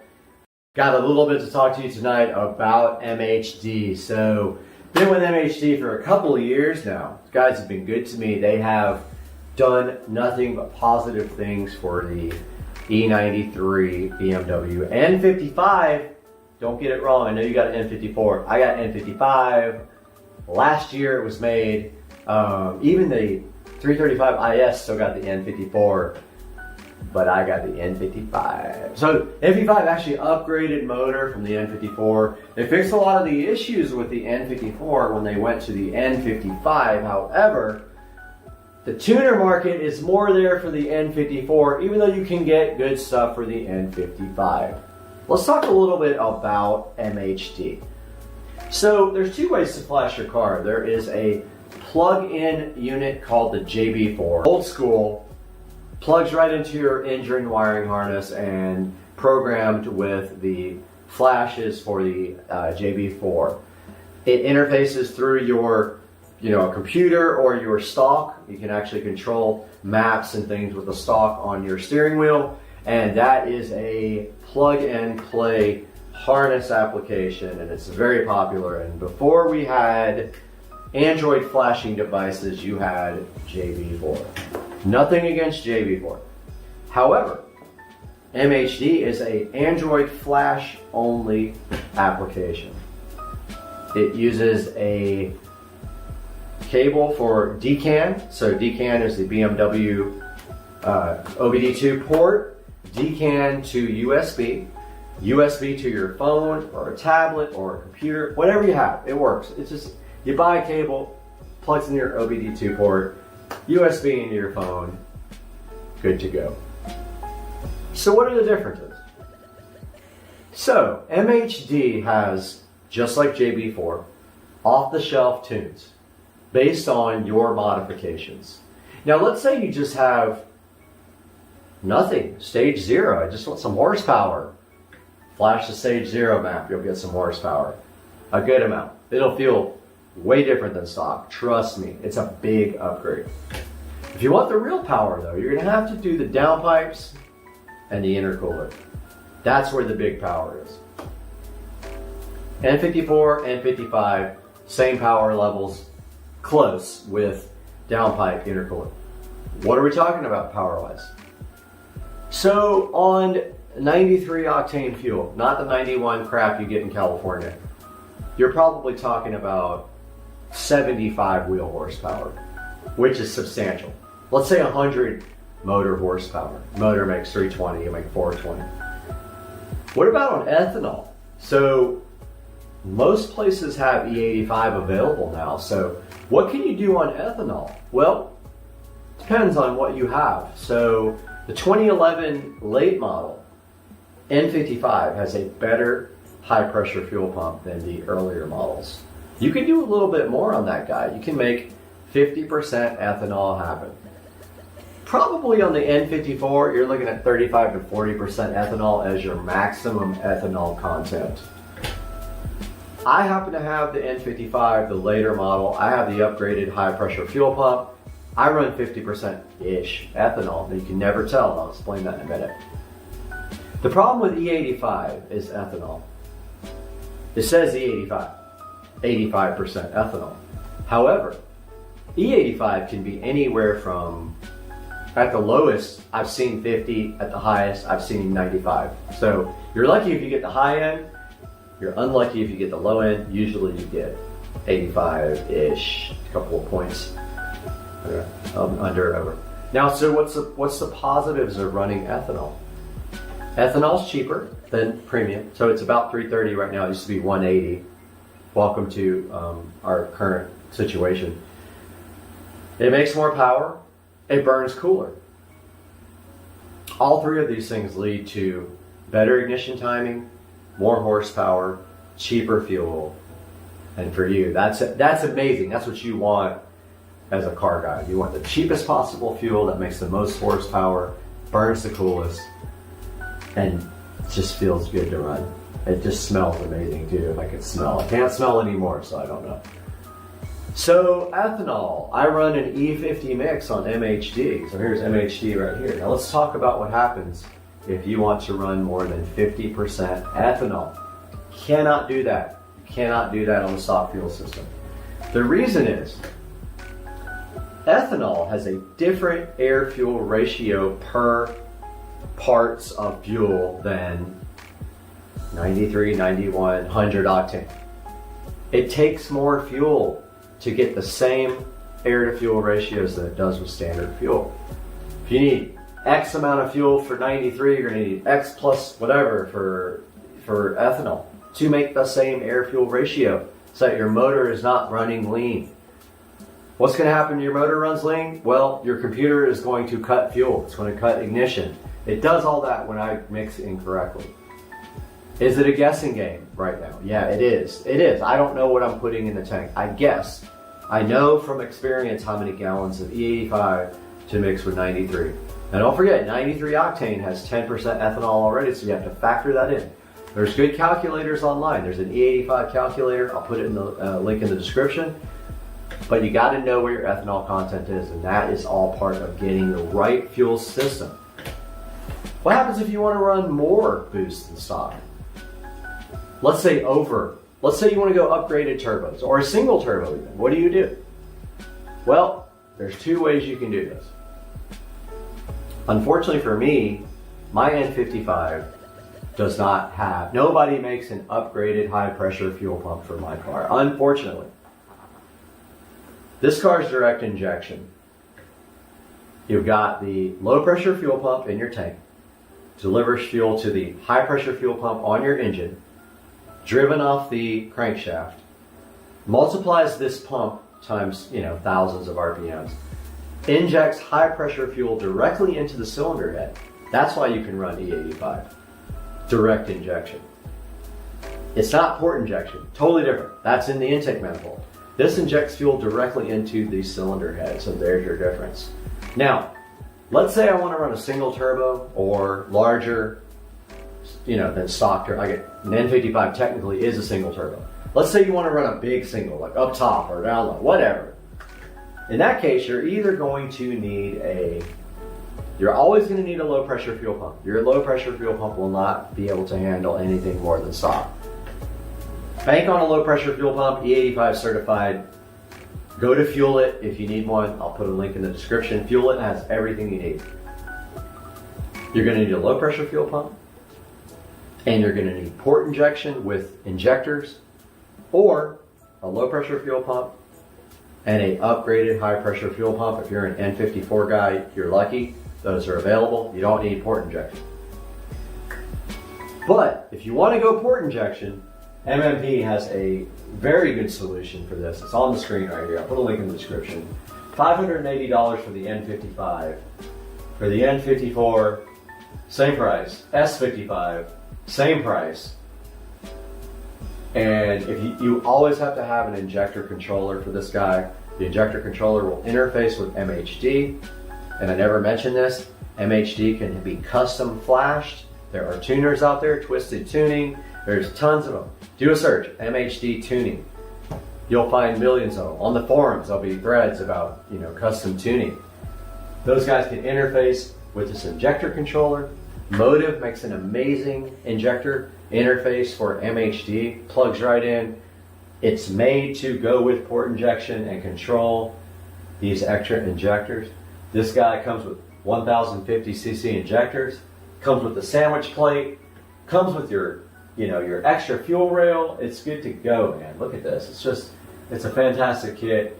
it's low cost. It's just a good thing. I mean, look at this guy. It's all like anodized black with the MMP logo and little plugs right there. So yeah, so that's basically what is going on with MHD. MHD is a mature product. It's been out for years. It's an off-the-shelf tune, so let's not get anything twisted about this. It's not a custom tune for your car. Lots of people run downpipe, intake, intercooler. That's what they test it with. They tune it all the same way. So it's not your car on a dyno getting tuned, but it's close enough that thousands, I'll say 100,000 people run it. I don't know how many. It's a lot. There's a lot of people running this. So I trust it. I've never had an issue with it in my cars. I haven't blown my cars up. The car is pretty smart. The DME knows when to pull timing, knows when to pull fuel, knows when to cut ignition. Yes, people have blown their car up, I'm sure. But I've had good experiences with it. The car runs amazing. You're gonna see it after this video on E50, 50% ethanol, 50% 93 Florida fuel. Judge for yourself. Car's not anything super fast. Yes, it gets beat. It's not a fast car. It is a fun car. The drivability is amazing. The torque is there down low. Actually, entire rev range. The power's there if you need it. So I say check it out. If you have any questions, I hope you guys hit me up and check out this next part because I think you guys are gonna like me tearing up the streets in this thing. All right, hey guys, Supercar Street Racing here again with a probably year later review of MHD. So MHD is a phone, Android, I believe it works for iPhone too, not sure, don't care because I don't use iPhone, but definitely a phone-based flash off-the-shelf system. Now, we are running the E50 map here on MHD. So, I'm a little E50 plus-ish. I'm a little E-heavy today because I accidentally stopped watching the pump when I was filling up. So, I got about 8 gallons of E85 to the rest 93, which was about 7. So, I'm a little bit heavy. It might break up, it might misfire. When those air fuel ratios get a little bit too lean, it will cut fuel or spark. And so that's where we are right now. We also have the flashed transmission here, XHP, not race, but the one right before race. I think it's like stage 2 or whatever. So living with this for a year. Definitely have had issues. Now, you got to know that the 335i is going to have issues with coil packs and plugs. When you modify this car, the first thing that's going to go is your coil packs. They get weak, they fail. So you got to expect that that's going to happen in this car, okay? Like, when you modify this car, you change the coil packs immediately. You don't need like aftermarket coil packs. You don't need any of that garbage. That's a scam. If you're not on a single turbo or like running some kind of crazy amount of horsepower, you don't need aftermarket coil packs. If you want them, by all means go for it. Will it help? Sure. Do you need it? If you're not getting 30 pounds of boost, I mean stock boost levels plus a little bit is not going to need coil packs at all. And there's plenty of proof of that on the internet. You don't have to trust me. Go ask somebody. Go read. But this guy's on a lot of E85, and you can see the thing absolutely gets out. Like, it's fun. It's a fun car. It's probably making around 21 pounds of boost, and that's hitting like the limits of the stock turbos are in the 21 PSI range, and you don't even want to really run that because, I mean, you can, but just don't, don't do long repeated runs because your EGTs are going to be up there. Remember, you're dealing with a small single turbo N55. This is not some twin turbo setup, and it's It literally is running small diameter piping from the stock, you know, from the factory. You don't want to be doing like long, repeated, drawn out pulls unless you've got an EGT gauge. Now, if you have MHD, which I have on this, you know, on this Android, you can monitor everything with the gauges. I mean, I'll see if I can get it to come up, but basically, you know, the longer, the harder you pull on this guy, the more EGTs you are going to generate, because, you know, small turbo is working overtime to make 20 pounds of boost, 21 pounds of boost plus, and eventually that heat's got to go somewhere. So this is my data logging, and it always has to go twice. So you have to tell it, you know, yes, I agree, to let me, okay, so there's our gauges right there. If you're looking for a review of MHD, this is it. MHD is amazing. It's an off-the-shelf tune. If you want a custom tune, like, this is not for you. This is an off-the-shelf. This assumes that you know how to do E50. This assumes that you have analyzed the content of your ethanol. This also assumes, if you're running E50, that you're post, I think the dates are late 2011 due to the high pressure fuel pump. So make sure, that's nice Porsche. Make sure that you're running the correct high pressure fuel pump to do E50. It says it in MHD when you go to flash. It'll say like a certain date and later. Make sure you have the supporting mods, and then you can flash the MHD E50 map. Just remember, ethanol content varies from fill up to fill up, from tank to tank on the fuel pump. You know, when you go to the fuel station, when you go to your gas station, E85 is not always E85. It can be E50, but there's like a little, I mean, barely giving it any fuel. Of course, these guys always come out because, you know, they don't know about yield. Yield doesn't mean anything to them. Did you see that? Got cut off by this stupid Tahoe right there with no mirror.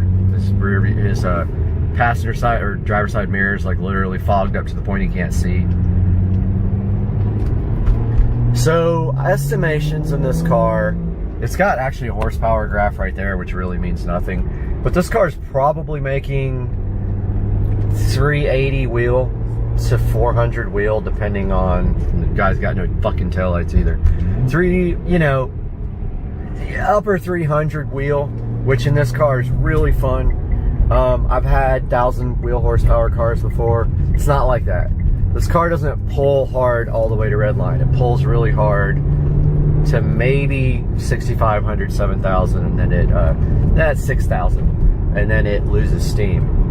The turbo is just too small to really pull all the way to redline. Now, the good part about this car is that the response is insane. Like, all the torque is literally available from zero. That's the best part about this car. Now, when you start adding bigger turbo, you start increasing the turbo size. It's a single turbo. It's an N55. It's a twin scroll, or whatever you call it, turbo. You're going to have some lag. You'll get some better top end, but you will have lag. I'll show you guys an update here in a little bit when I'm able to actually get on the gas. But for now, see you in a couple minutes. All right, guys, checking out the MHD E50 mix for E90 BMW. So E50 is designed for the later model N55 with the newer high pressure fuel pump that comes after, like, it's like late 2010, I believe. I'll have to look it up for you guys and put it in the link, but we're gonna check that out here in a minute. Let's get the MHD going here. So if we go over here to the, somebody's already playing over there, wants to mess around. MHD, where are you? Right there. Now, if we get to MHD, notice how it's all messed up because of the aspect ratio. Now we're gonna go to monitor, and it's gonna ask us if we want to allow USB. We have to do it twice. Okay, yes we do. There's our gauges. So we've got RPM, coolant, gear, intake air temperature, battery voltage, oil temperature, oil pressure, and boost. And over here we've got horsepower and torque.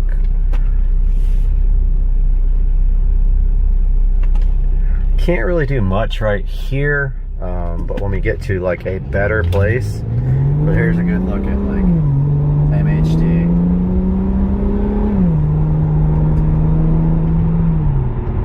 So we're definitely a little heavy ethanol, so it could be some misfires. Might blow a coil pack or two, you never know, man.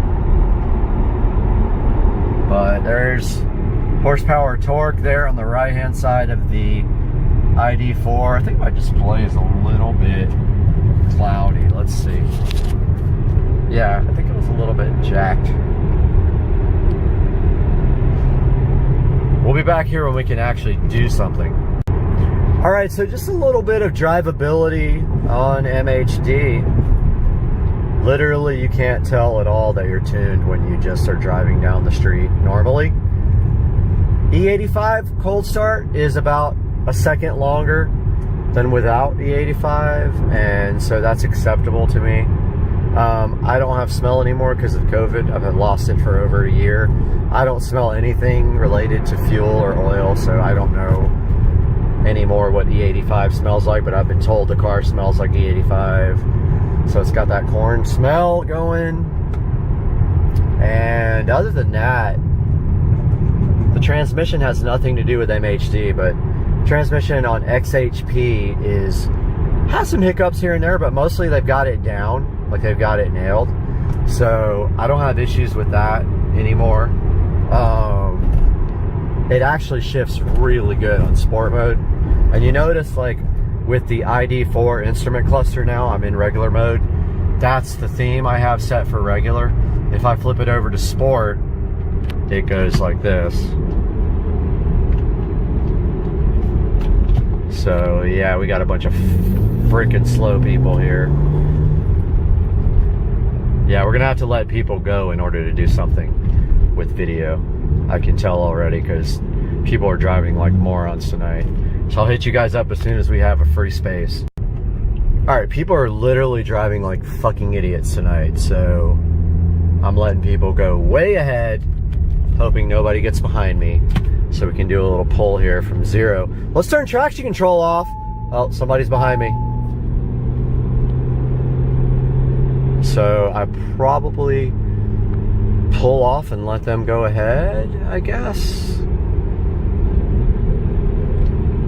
Yeah, they can go on over. They can go on by, dude. And there's more than one. Here comes another guy. After he goes, well, we'll go on out there. Hopefully nobody will be coming. Oh, there's another one. These people just never stop. Come on. Go, go, go, go, go. Hopefully that's the last guy coming right there.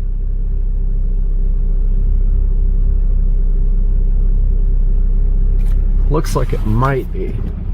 All right, let's get out here. Let's stop it from here. All right, here we go. Here we go. From stop, no traction control, MHD, E50.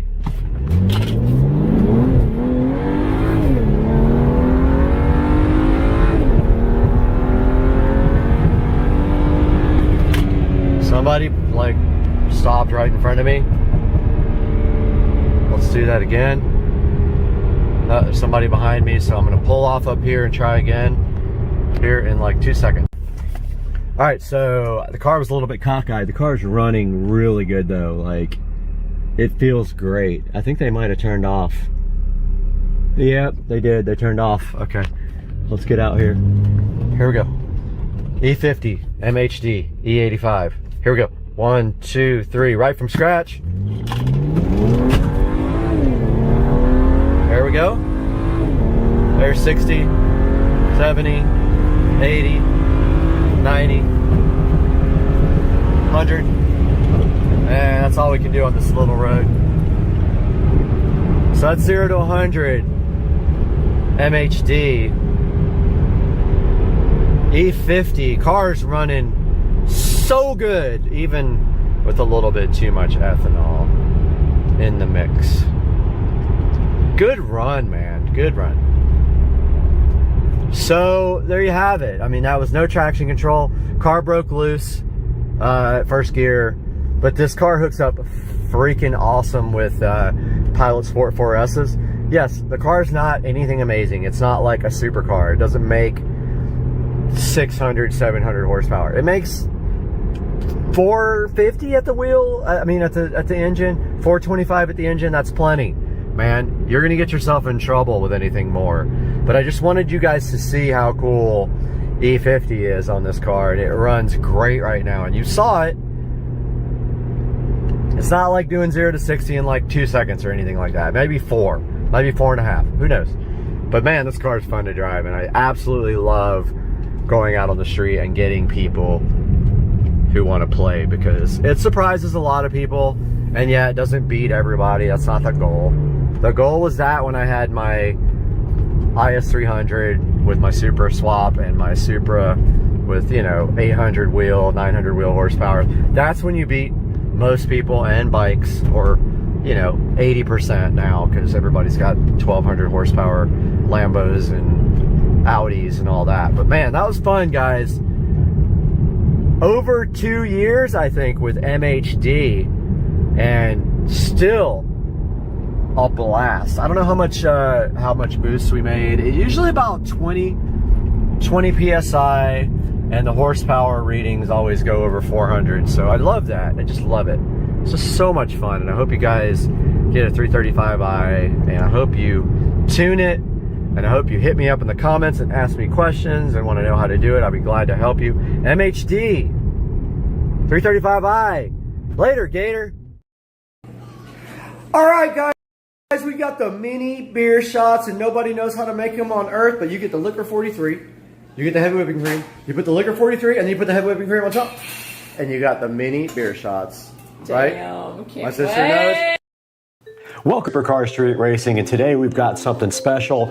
We're coming from the Supercar Street Racing garage out here to bring you more carbon fiber products for the 2023 Tesla Model S, and you can use this on both a Plaid or a regular Model S, and we've got it. It's special, and it's right here, and I'm super hyped to share it with you guys today on the channel.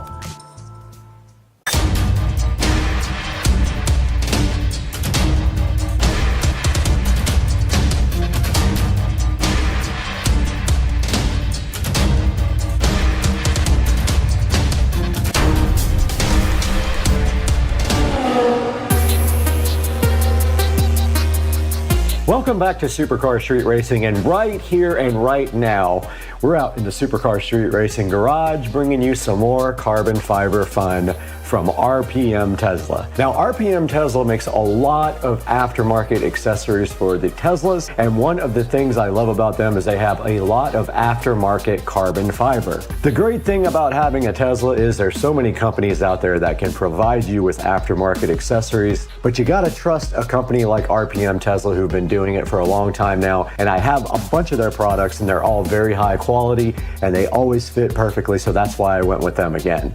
One thing that's really cool about the Tesla Model S Plaid is it has a lot of dry looking matte carbon fiber. I love that, it's my favorite thing. Enhancing the look of your Tesla Model S is pretty easy. You can do a lot of things to the outside like wheel and tires, but one of the things I really love is adding more carbon fiber to the outside of the car. And with this next accessory, we're gonna be able to take that one step further. Okay, right in front of me, we do have a product here from RPM Tesla that we're gonna be opening today and showcasing on Supercar Street Racing. So let's go ahead and get it opened. Right here in this box that I struggled to open, it was taped so well, is the charging port covers for the 2023 Model S. They will fit both the Plaid and the regular Model S. I believe these guys were about $130. I will link them in the description. Here is my order form. 2023 Model S charging port overlay, dry, real molded carbon fiber. And they also included a aftermarket accessories brochure, which is very cool. So we'll be taking a look at that as well. They have all kinds of accessories for the Plaid and the regular Model S. And then inside of the box here are the overlays. And there is a QR code here to watch the installation video, which we will put up on the screen now. So let's take a look at the passenger side, what we already have installed, on the driver's side. So over here on your charging port, you can see that when you touch your charging port, it still opens like normal, especially when you have the door unlocked. These are our awesome tail lights. These are the Night Rider lights. So these are great. They're already smoked, and they have a great boot up sequence. But let's take a look at this. So you see we've installed it on here now. This is an older version with a lightning bolt, but it fits great. It doesn't interfere with the opening and closing of the charging port. It wraps all the way around the edge. And now we're going to proceed with the installation. Let's go over here. We'll do this real quick. What we need, of course, is a clean vehicle. And when you do the passenger side, you can't open and close it. So we're going to remove all the tape, but we're going to clean it first. Now, all of our cars in our showroom have a ceramic coating on them. The ceramic coating needs to be removed, just like wax or anything like that. So we're going to really clean this until we hear that squeaky clean. All right, so we're done with that. And again, we're not going to give you adhesive promoter. We don't think it's needed. We also think that adhesive promoter is great on paint, on plastic. It can damage it in the long run. So just make sure you got it really clean, no oil, no grease on here. Feel it with your finger. It should be rough. It shouldn't be smooth. And if you clean it with alcohol and removed everything, it'll look just like that and feel like that. So here's how we install it. I'm going to switch. And again, we're going to hold that same angle. So we got our before photo. Now, you just put it right on like this.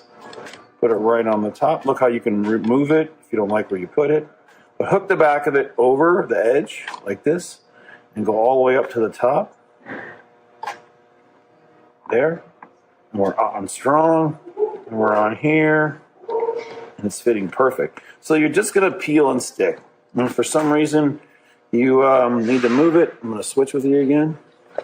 If you have to move it, you can still raise it up and move it. Okay, again, it's made out of 2x2 twill carbon fiber. It matches the spoilers perfect. It's wrapping around the car. Notice the direction and the flow. So airflow is going around the car. Same thing on this side. The direction is going around the car, just like our spoilers and all of our other products, like our new diffuser coming out soon for the Model Y. And again, this fits the 3 and the Y. So let's keep applying pressure. And if you hear ticking sounds like that, it means it's not sitting flat. So you got to keep pressing and pressing until the pressure sensitive adhesive double-sided tape is fully grabbing. So please just keep pushing. Push, push, push. There. It's almost perfect now because it's not resisting. Now when you do the driver's side, it'll be open. So just support it underneath, apply pressure. Now, normally you should put some tape on here to hold it down if you're going to drive the car immediately. It takes 72 hours for the tape to fully bond. So that was a look at how to install the 2023 Model S charging port overlays. Let's go ahead and get them out of the packaging. They are packaged with a little plastic thing around them. Then there's some protective, like styrofoam-ish light cloth over the charging port overlays. Here's a good look at the Tesla charging port overlays for the Model S, and you can see on the back here, they do have 3M tape all around it, just like they do their other products, and all you have to do is peel off this 3M tape after you wipe down your charging port and stick this directly on, and it should fit perfectly. Now, these did come in a protective styrofoam sealed envelope type thing, which is like a, it's just like a soft styrofoam cloth, and they were protected very well with that, and they came out looking very awesome. Now that we've seen the product and what it's going to do for the car, we're going to go ahead and take a walk around the Model S and check out all the other carbon fiber. Out in front of the Tesla Model S Plaid, and we see at the very bottom of the bumper here, we have the carbon fiber bumper cover there, and we also up front where the Tesla logo is have the V carbon fiber overlay. We're out here next to the Model S again, and we are on the side, and you can see right here, we have the turn signal / camera cover overlays here, which were a major improvement to the way the side of the Model S looks. In my opinion, the Model S does not have enough carbon on the outside, and these camera covers here made a big difference in the aesthetic and the look of the Model S Plaid. They match perfectly with the factory rear little lip that is dry matte carbon fiber and added a very nice look to the side of the car. What do you think? These are the Tesla Model S carbon fiber mirror covers and add a very cool look to the side of the car. It's such a large amount of carbon that it makes the car look better and more expensive, of course, because it is real molded dry matte carbon fiber. It also matches the weave of the factory carbon fiber from Tesla perfectly, which adds a great touch to the car and just overall makes the car seem a lot more sporty, and I love the way it looks on the outside of the mirrors here on the Model S.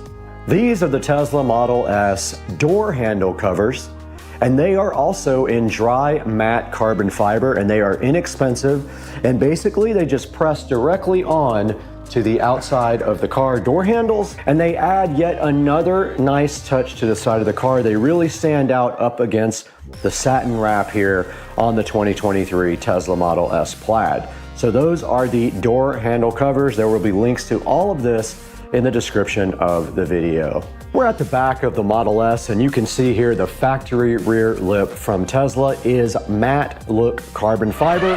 So all of the other carbon fiber that's been added to the car is specifically matched with this weave of the factory Tesla carbon fiber. So everything looks like it comes from the Tesla factory. Moving inside of the Model S, we have the charging port overlay carbon fiber, which we will put a picture of up on the screen right now, but it sits right there over where you charge your phones, right in the center of the console there, and adds yet another good look to the inside of the car. And it's pretty inexpensive, around $120 or $130, I believe. There will be a link in the description also to the charging port overlay carbon fiber. Okay, we are out here in the back of the Model S Plaid, and we are ready to go ahead and prep to install. So what you need to do first is clean your charging port completely. So we have Windex and we have a soft cloth here, and we're just gonna go ahead and clean this and get this port nice. And the car is dusty, and you can see like a little baby scratch in the wrap there that just became apparent when I wiped it off. And it is now ready for the application of the charging port overlay. Got it! Okay, you are gonna notice here on the back the 3M tape that you peel off. Go ahead and peel all that off. Yeah.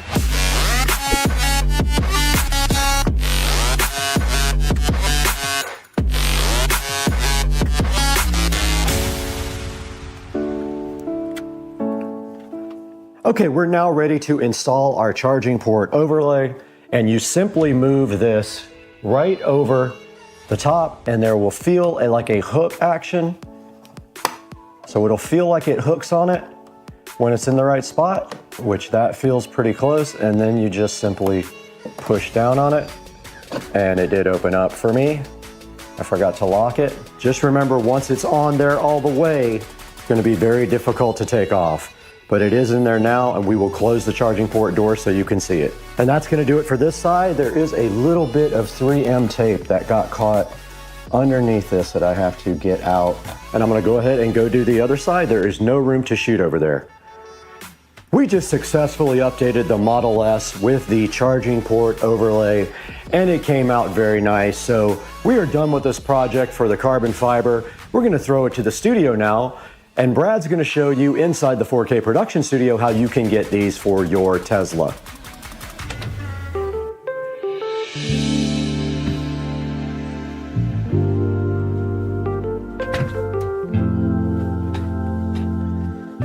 Back in the Supercar Street Racing 4K production studio again with Brad. And today we've got the special carbon fiber for the Model S. Now, right here on the screen, you can see the 2023 Plus Model S charging port overlay sitting, looking so fresh and so fly. You need this for your car. Now, you can pick up your carbon fiber from either one of those companies, except the camera cover can only come from T-Sportline. They don't have the updated version over at RPM Tesla. But you can see here, you can go to the links in the description and you can order your Model S or other Tesla carbon fiber accessories for your car. And there's a whole lot of them available here. And I think there's some interesting ones like the carbon fiber yoke steering wheel cover. I do like that. It is matte carbon fiber and it is on one of these pages. And they also have a few other things that I like the carbon fiber rear splitter. And one day I might get that. It does require some drilling to put on, so I'm not sure if I'm really happy about drilling into my $100,000 plus car, but it still looks cool and enhances the look of the car, so I'm kind of down to try it out. Guys, please like and subscribe and hit that bell icon. It helps me out so greatly. And buy all of your products through our Amazon links when there is one. Even if it's not the product you want, in the link in the description, click that link and buy anything you want. And it gives me $1 or $2 and helps support the channel. And the channel is growing subscribers every day and more views every day. But we got to get out of here. We got to go pick up a carbon fiber complete replacement for my car.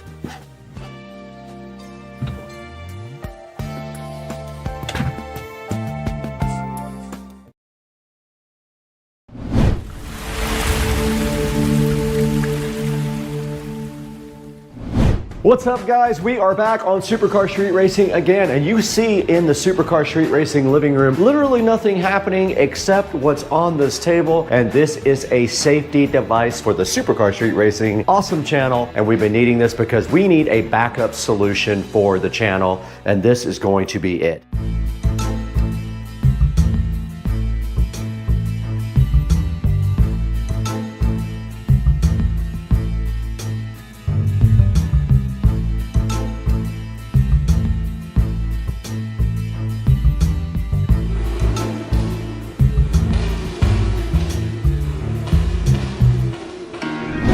Hey guys, we are in the awesome Supercar Street Racing living room, and you can see right behind me, literally nothing is happening in my living room except for one thing. Directly and also in front of me is this Seagate expansion 16 terabyte hard drive.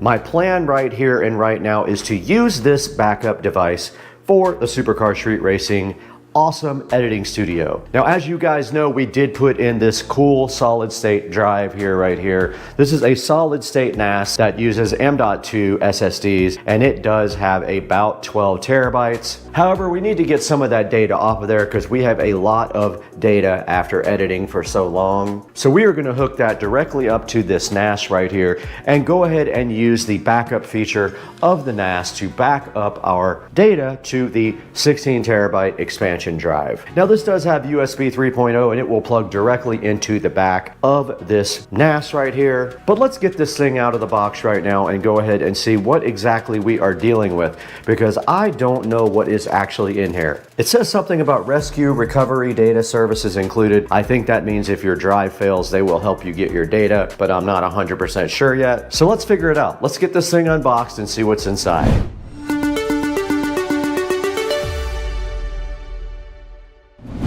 This is the Seagate expansion drive that I did purchase. It was $229, and I did use the payment plans with Amazon, so that will pay over, I think it is 4 months. And we do have the Supercar Street Racing awesome registered and copyrighted big huge kitchen knife to get this guy directly out of the box from its plastic wrapper. And on the back it does say add-on storage for your PC and Mac in about 750 languages, which none of them I speak. Here is the Seagate expansion out of the packaging, and on top it just says 1 year limited warranty. And that's about it for the box. There is not a lot of data on here. It says connect with computers on the back. And coming out of the box first is feels like a power supply and some cabling right here. Let's go ahead and see what we have right here. Inside of the box here is power supply and a USB 3 cable. If you want to do USB-C, you can. You will need to buy the adapter for this to go to USB-C, but I don't have USB-C on my NAS or the editing computer in the office. All right, inside of the power supply, there is 1,000 ways to connect this depending on your country. We are in the United States. We use 110, and therefore this is our connector right here. All right, you push the button and the cover does just directly come off, and you take your replacement, push the button and slide it back in, and now we are ready for 110 volt power.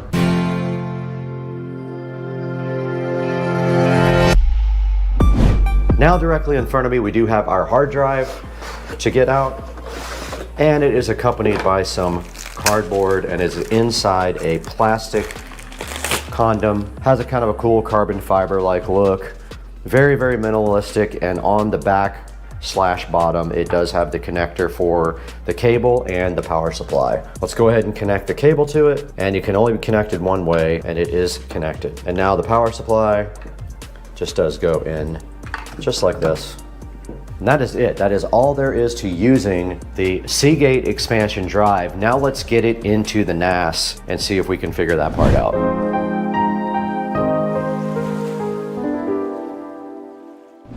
Here's our ASUS Store NAS, and there is a USB 3 port in the back here. We're gonna go ahead and try to place this on the side of our ASUS Store and run the power somewhere. So let's get this over to the side.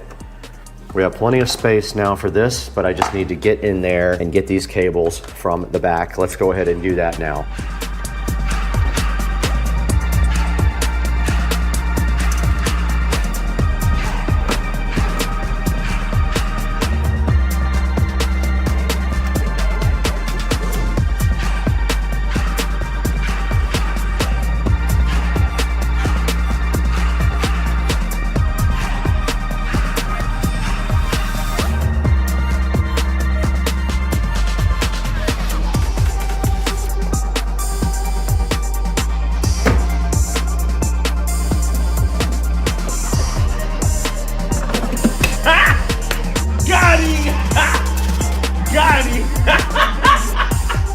All right, I do see a power light on the side, or either a power switch. Looks like just a power light, so we should be good. It is turned on. Let's go ahead and take a look at our NAS on the computer and see if we can figure out how to get this called up.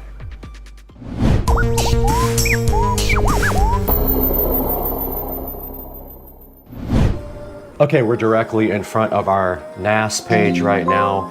I have not used this at all. All right, I'm gonna do some reading and figure this out. I located my device under external devices. It looks like it has 2 partitions in it. I'm almost tempted to bring it to the computer and delete this partition. It is already formatted, exFAT, so now I just gotta figure out, I just wanna back stuff up without having to do it manually, so I'm looking for a way to do that now. But there's a backup restore, let's try that. External backup. USB 4 is the one that it wants to back up to, and that's fine. Your NAS to an external device, let's go. Multiply items to a single location. Okay, that's what I want. I'm gonna select everything except the USB drive. USB 4-2 is where we're going. USB 4-2 next, backup now, and schedule backup. Weekly, Monday at 1 a.m. Next. Okay, so archive mode is incremental backup. That's what we want to do. Let's go and see what happens. It says it is backing up right now, so we will update you guys if it actually does that.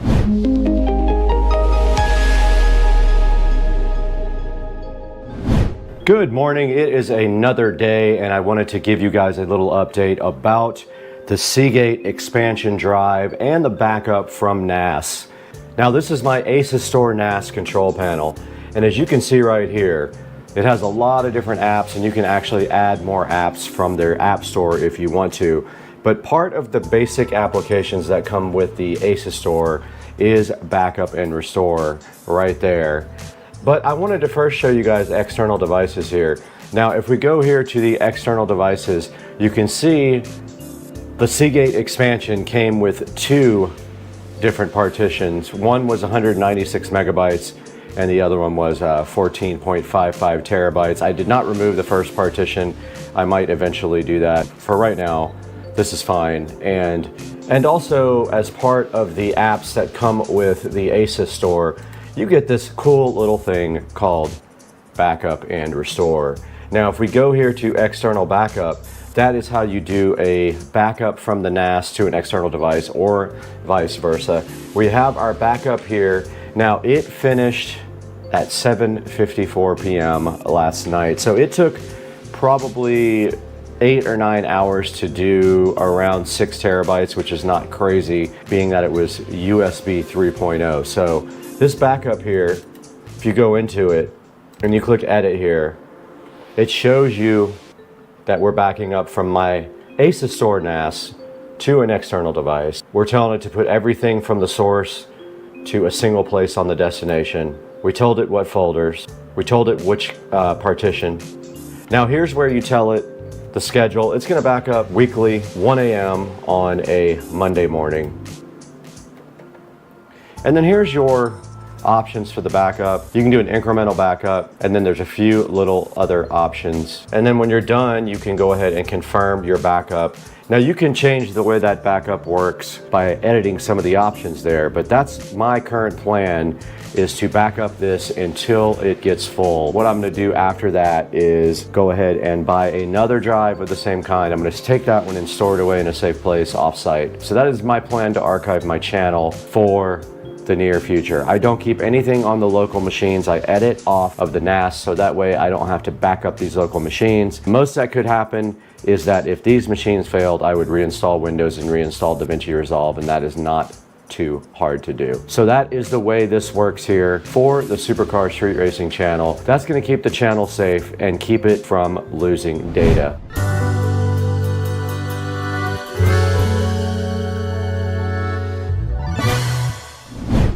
We've got a new sponsor today on Supercar Street Racing. Today we have Zato, who has been so kind as to provide us with 3 products to check out here on the channel. And the first product we have is the Zato oil treatment, up to 5 liters of motor oil treated here on this product. And this product will help engines that have worn out parts run better, perform better, improve gas mileage, and also make your car get better performance as well. Now you do just add this directly to your oil, and it should increase the performance of your car and give you more horsepower, give your engine better life, and also help with older parts that are already starting to wear out. Next thing we have right here from Zato is their catalytic converter treatment, and all you do is put this in your gasoline, and this does treat your catalytic converter, and what that does is allows you to not build up soot. This also helps your EGR system and helps to prevent you from losing O2 sensors, because this will help them from getting deposits on the end, and they are expensive to go ahead and replace. Now, third on the list here is the automatic transmission revitalizer. You go ahead and put this inside your automatic transmission. This does help you with shuddering, with vibrations, with shifting, and with parts that are worn out, and improves the overall life of your automatic transmission.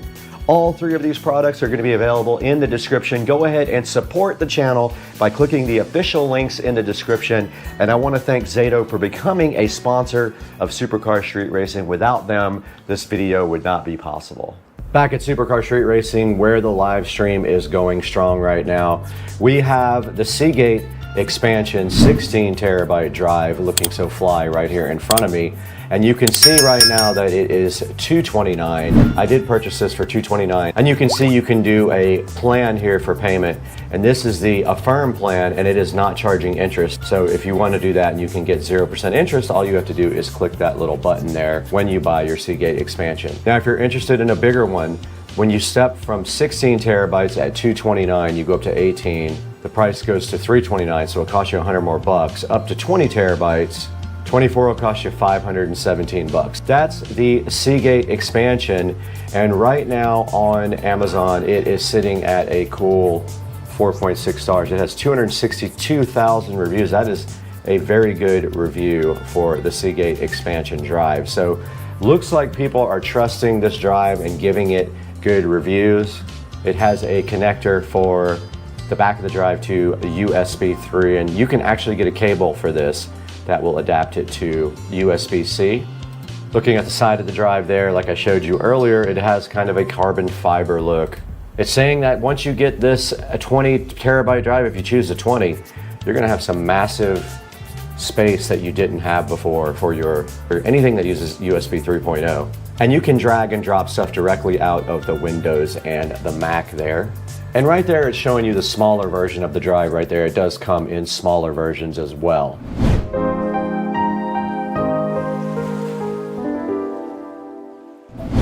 Guys, I wanted to thank you so much for supporting Supercar Street Racing and buying all your products through our links. We will have a link in the description to this Seagate expansion drive. I know it's not a lot of data in the video, but what I wanted you guys to know the most was that the drive has great reviews on Amazon, and we did get one to try and help Supercar Street Racing not lose any data. So taking a look at our channel, looks like we've gotten over 5,100 new subscribers this month alone. We've done some big things on the channel, and we appreciate you guys supporting us so much, and we hope that you continue to support the channel by liking and subscribing. Go ahead and pick up a Seagate expansion if you need some extra space. The 20 terabyte is a great deal right now. It is on sale, 50% off. Go ahead and grab one and let me know what you think in the comments. We'll see you guys next time on Supercar Street Racing. What are you doing? We're going on a cruise. What are you doing? We're going on a cruise. But what are you doing? Going on a cruise. Let's go!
Are you guys ready to go beyond today? Because today we have the HP Envy, and it is from Best Buy. It has the Ryzen 7 processor and 16 gigs of RAM, 1 terabyte SSD. Let's get this thing opened up and see what's inside.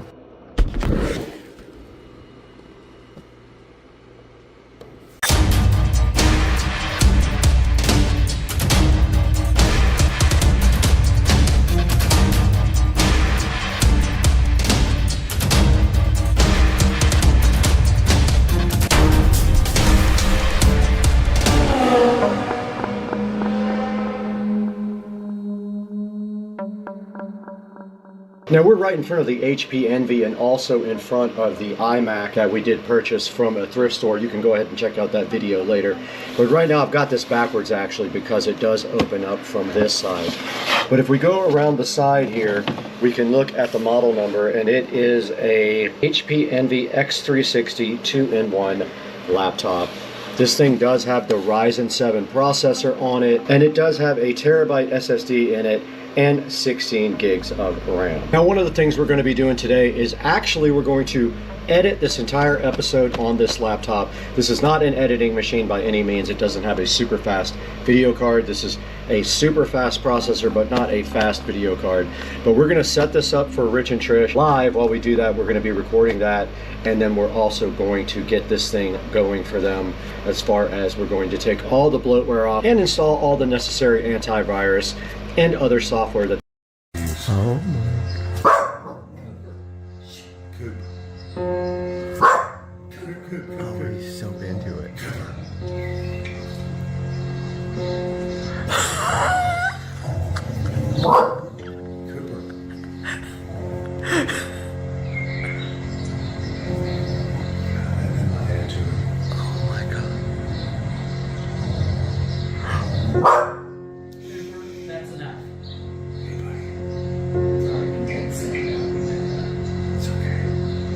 I can't. He jumped on the screen.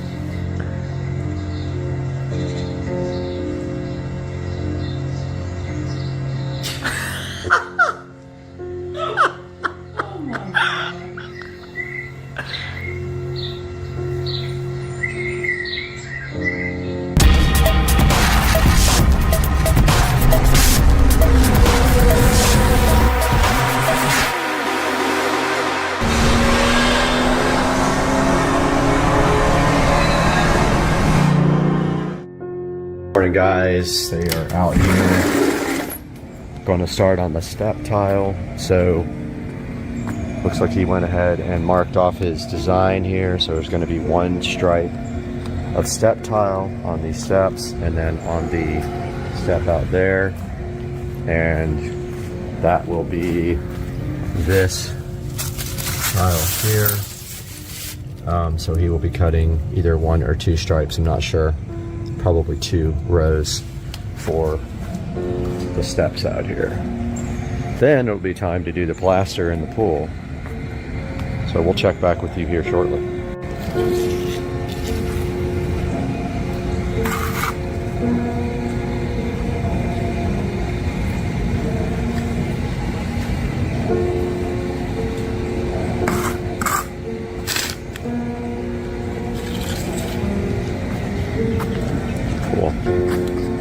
Now the tile just goes right in that inside that line? Yeah. Okay, awesome. And then they plaster the rest? Yes. Oh, okay. That's trying to make it smooth when it's thicker. Okay, gotcha. Have a gap in the plaster. This is ½ inch, 3/4. Uh-huh. Nice, okay. No more side. All right, awesome. How long does it take for this to dry so they start the plaster? Probably. Plaster. Maybe tomorrow. Maybe if they work on Saturday, yeah. This is waiting for plaster. Maybe tomorrow, maybe Monday. Okay. Tomorrow Sunday. Yeah, yeah. All right. Yes, yeah.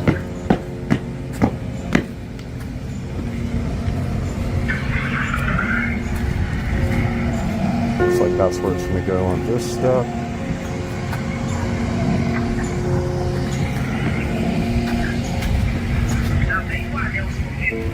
And he's got all the thin set laid out. I guess it's thin set. Maybe it's plaster. Oh yeah, it's thin set. It's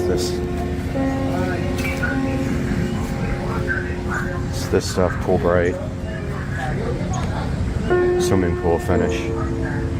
That's what he's mixed. Or no, it's thin set. Okay, maybe it's both.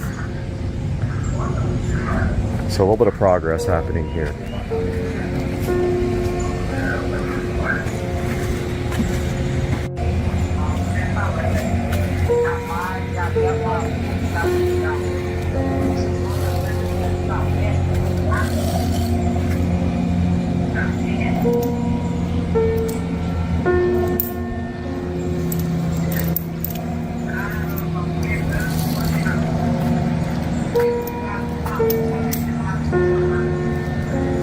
This is cool, man.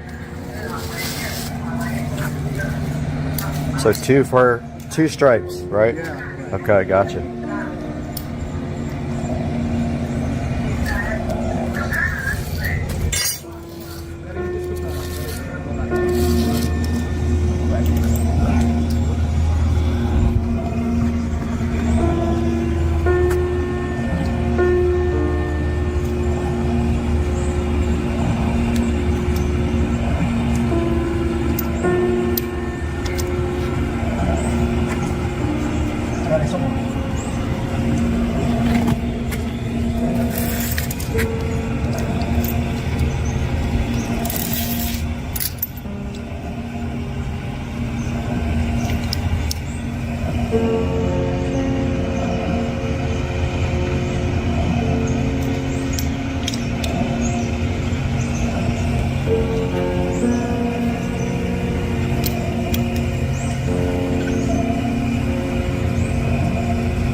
so good, man. That tile is awesome. Wow, it's beautiful. Sun just reflects off it so perfect. Can't wait to see the water on like on the tile. It's gonna be nice.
Okay. Quite ready. I'm not sure. All right. Last day. Last day. No. I'm just checking it, make sure it's ready for plastic. All right.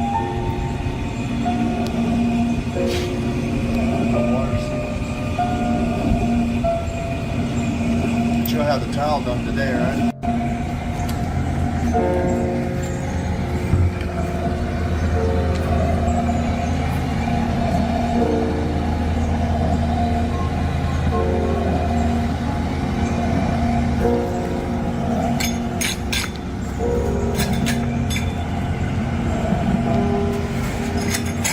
When are you guys scheduled to start the plaster? Tomorrow?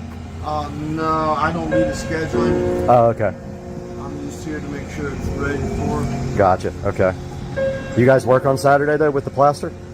Not too often. Sometimes.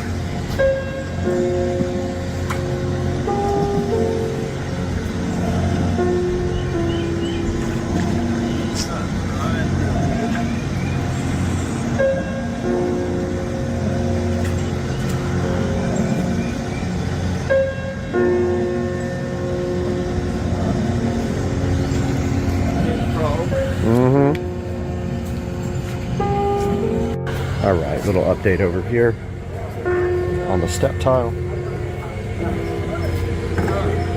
There is the second, and that's the biggest step done.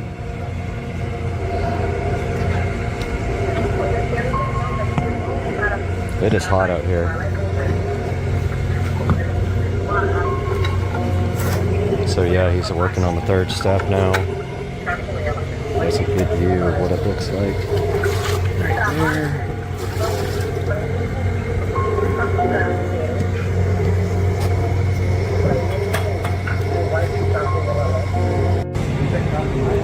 Just cleaned off the tile. That's what it looks like after being cleaned. The sun hitting it. See, from different angles, it's different colors. Okay.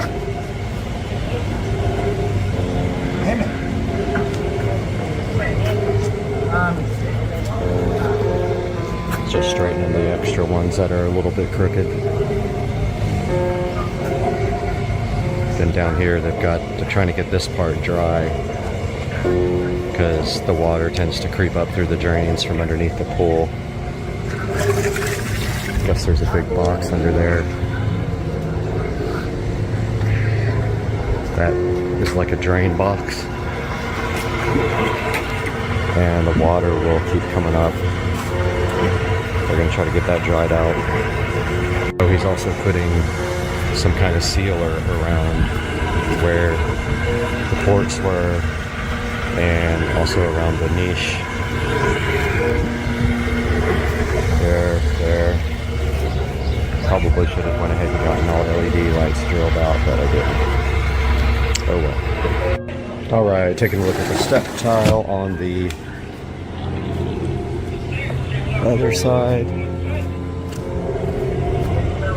He's working on the little step, the little seat. He's almost done.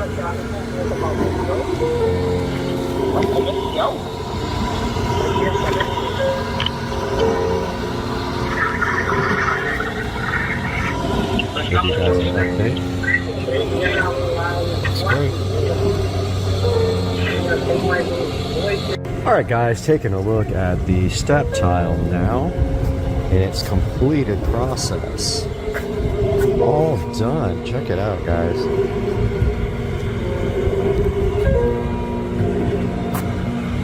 Look how that tile looks in the sun.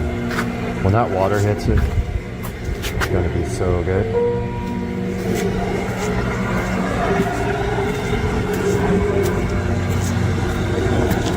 And there's still water in there. I don't know when that's ever going to dry up if we keep getting water in it.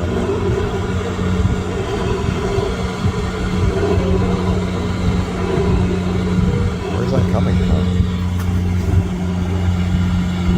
Oh, it's coming out of the port. Maybe I'll stuff something in there. Yep, there's water coming out of the port. I gotta take care of that. Anyway, guys, back to what I was saying. I was trying to deal with this water coming out of the port here, so I emailed the pool company about it piling up in the bottom because they're needing that dry before they can do the plaster. And of course, the water's going to come out somewhere. So anyway, step tile is done. That's the end of this update. We'll update you guys again when I have some more information about plaster going in. Until then, I hope you enjoyed the video. I hope you're enjoying the way the pool's coming out. Looks good to me, huh? I'm going to step on the scale now. Now remember, I started at 169. Now let's see what my weight is today on about, I don't know, the 34th or 35th day. Let's see. So I see it now. All right, I'm going to let you guys look.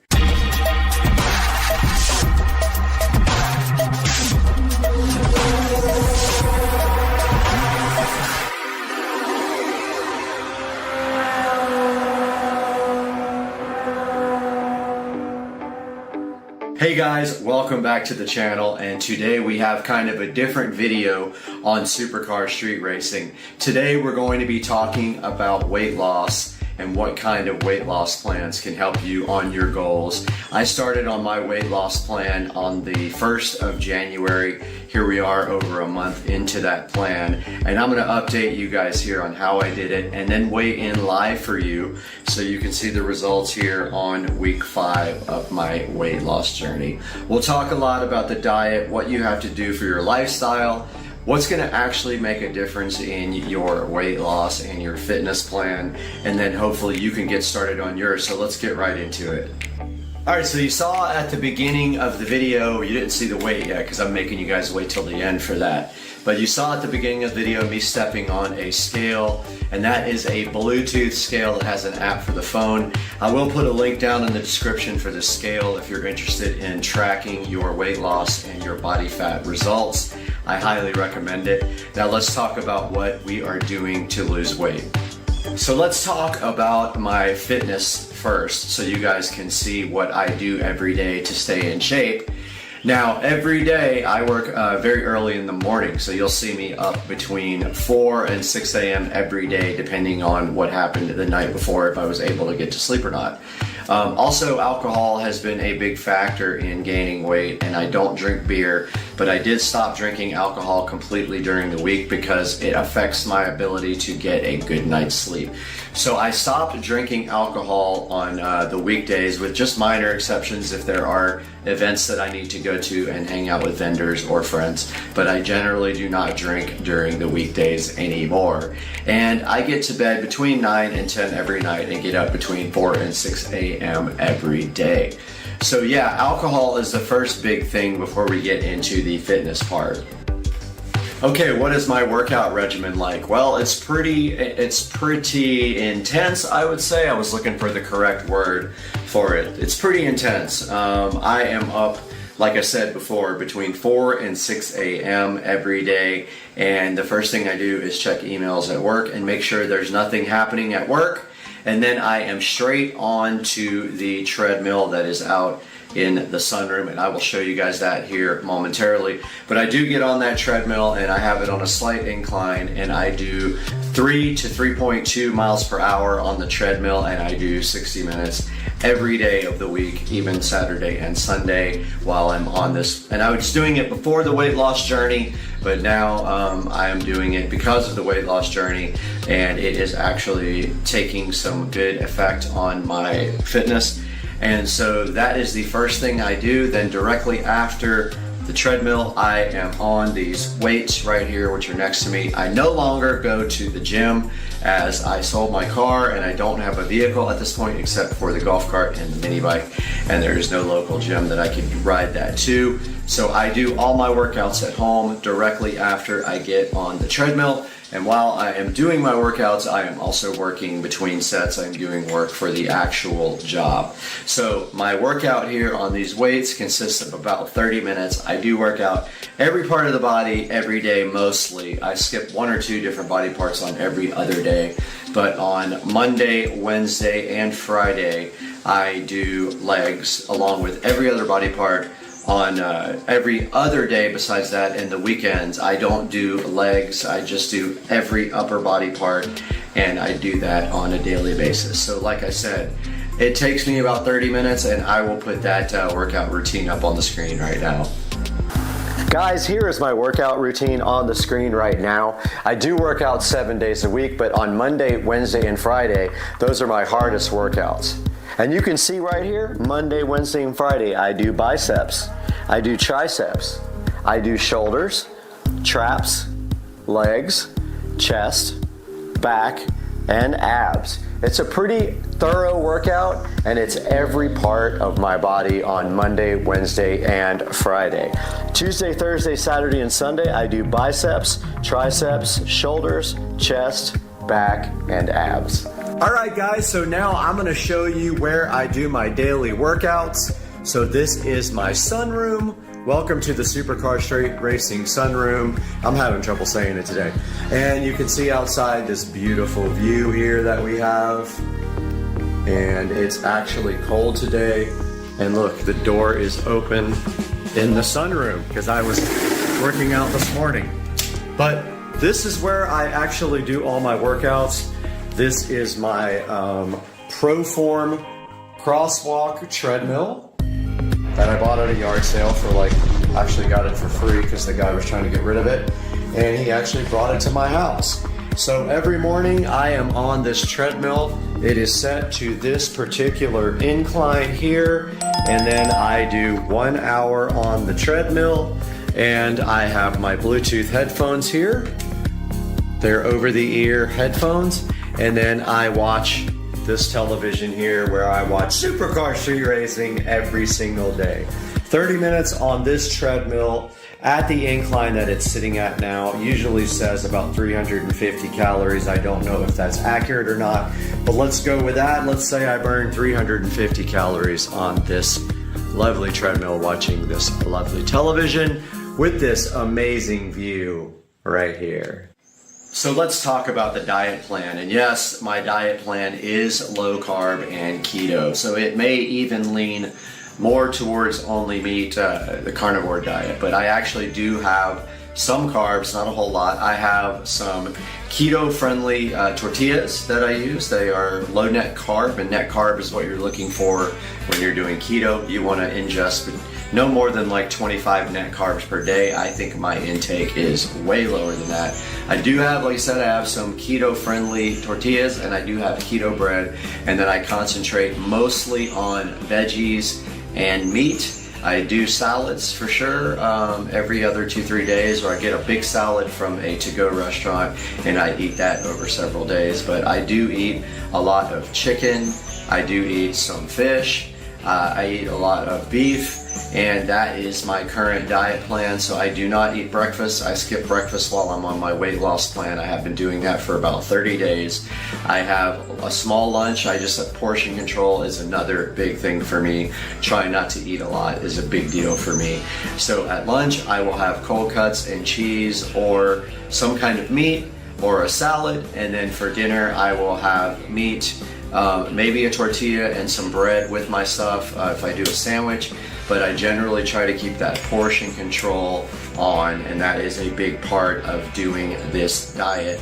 But the diet is keto, and that is a pretty big deal, and there is an app out there called Carb Manager that will help you with your keto diet if you guys want to go ahead and try this. Now, how long does it take to start losing weight? We'll talk about that next. So how long does it take to start losing weight if you try the plan that I'm on, which is the keto plan? Well, that's going to vary on how dedicated you are to this diet plan.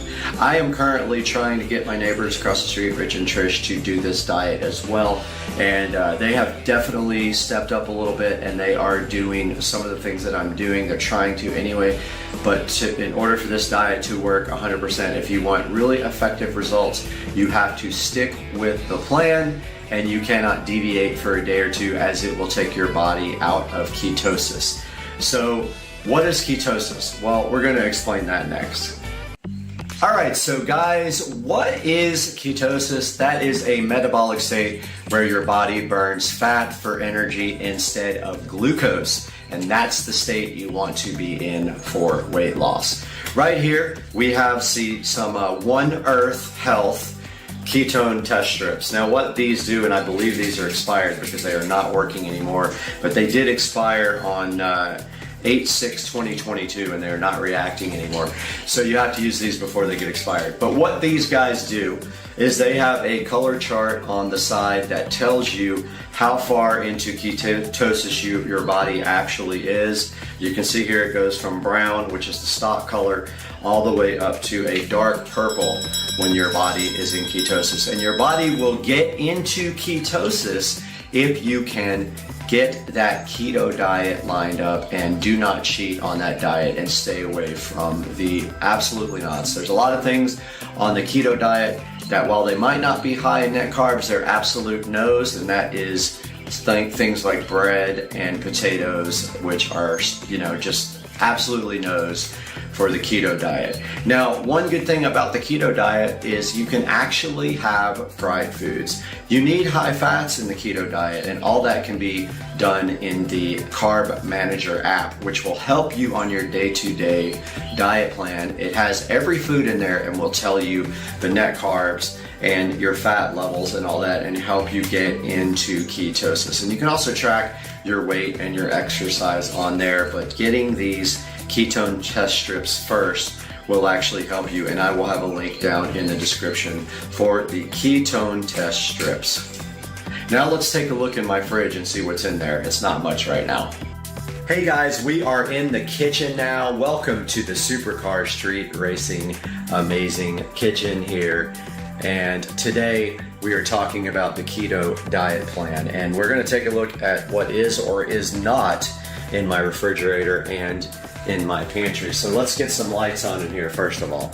So here is my pantry, and there are not a lot of things in here, but there's also not a lot of things in here for a reason, because I have thrown away most everything that would be not good for keto, except some of my soups and veggies, and I try to only eat keto-friendly veggies like green beans, broccoli, and zucchini. I threw away all the chips that were in here, and now I have what's left over here. It's kind of messy right now, but there is some keto-friendly tortillas, and there is the keto-friendly bread from Arnold, which I don't eat a lot of. I eat more of the tortillas. Those are 60 calories and 5 net carbs. You have to stay away from any pastas, so I don't eat that chicken soup. I don't eat the peas. I only eat the green beans, and all the other things are not keto friendly. So stay away from that. I don't even eat this Lipton onion soup, but the Carb Manager app will help you and tell you what is in all these things as far as carbs. And now in the fridge, we have a rotisserie chicken, which needs to be thrown away, but yes, I was eating that. We have some chicken thighs here. This is a salad left over from the local bar that I was eating, and I have been eating it over several days with some added protein here and some chicken thighs. There is some broccoli that I made fresh. There is a zucchini. There is some shrimp that needs to be thrown out, shrimp cocktail, which is great for keto. Mayo is good for your keto diet as well. So is ranch. Anything with fats is good, just no sugars. And here is the cold cuts drawer. You can have all these cold cuts, you can have hugs, and you can have cheese. So you can have all that for lunch if you want to snack right on a plate. You also can have canned tuna, and canned chicken is fantastic for you, but low sugars. Which brings us to the condiment drawer. So I do eat Eggsters, which are egg product substitute. Let me close this so it'll stop complaining for a moment. I do not eat regular ketchup anymore. It is high in sugar. I eat this ketchup now. This is Heinz, no sugar added tomato ketchup. Regular ketchup is super, super high in sugar. You need ranch. You can have butter as well. And I use this butter spray, and I can't believe it's not butter. This doesn't have any calories or anything in it. This does, but I use both.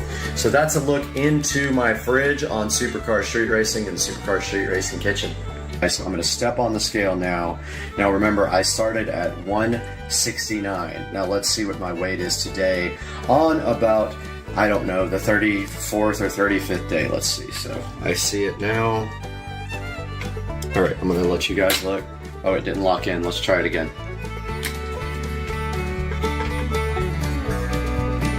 Okay, it's locked now. So 152.4 is the weight that I am right now, guys. So that is my weight loss so far, starting at 169, now at 152.4. Now I'm going to show you guys the app for this. Okay guys, we are back on the phone here, and we have the Fit Index app here installed somewhere. Let's find it. There it is, and you can see on February 3rd, 2021, I was actually at 147 pounds. Wow, so I gained 22 pounds in about a 10-month period from my lack of diet. Now let's get back on the scale with the app and see what we have now.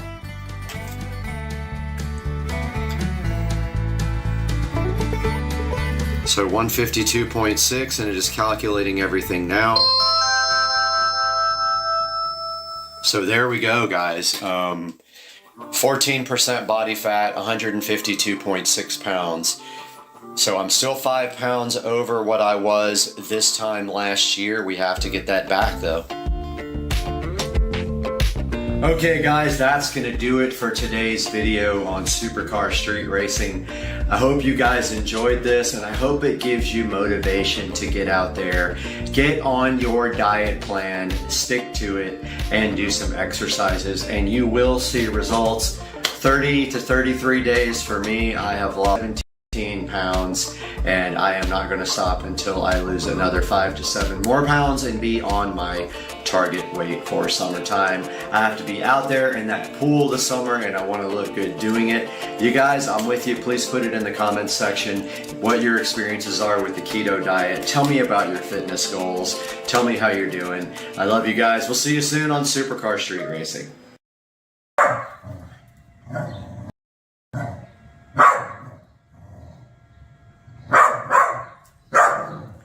He's looking on the side of the screen. Oh my God, he looked to the next to the TV. Cooper's trying like that. Oh, again, Coop. Why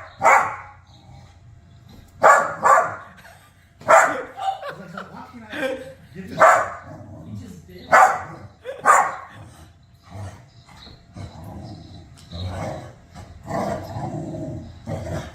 Bubba? This one is good. We have this front. This is where it's good that we have this front. Bubba, that mouse is making you look like a fool. Coop, it's not. Coop's like, I want to get it too. It's all right, buddy. Coop, you're too short. You don't got a way to get up there. So loud. Dude. Cooper, that's enough, Coop. Coop. No bark. No bark. I want that mouse, Mama. I want it. I know you want the mouse, but you don't need to be barking. Come on. Bubba, why does it keep going in? Come on. B's like, I don't care.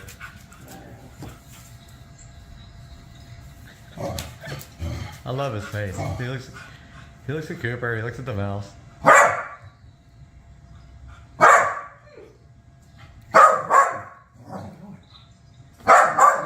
He's going to the corner. That's so funny.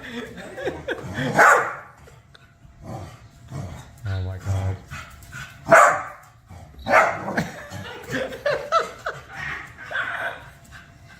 Your poor TV. That mouse runs how it's supposed to. And,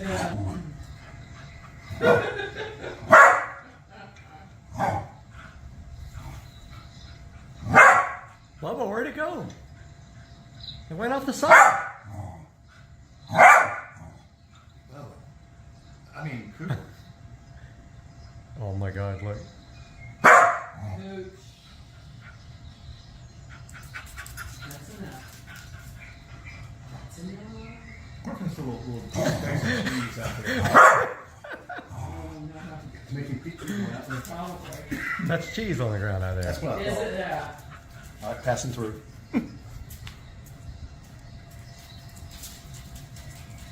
His tail's going insane. 90 miles an hour. Why isn't it moving, Bubba? Now it's just messing with you, Bubba. We just start a channel on Bubba TV.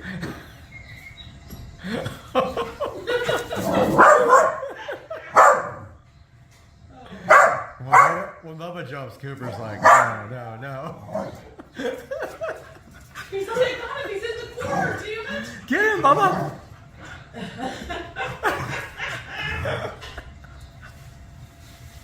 Oh, he got his cheese and went back in. He got it. He got his little piece of cheese and bolted back into the hole.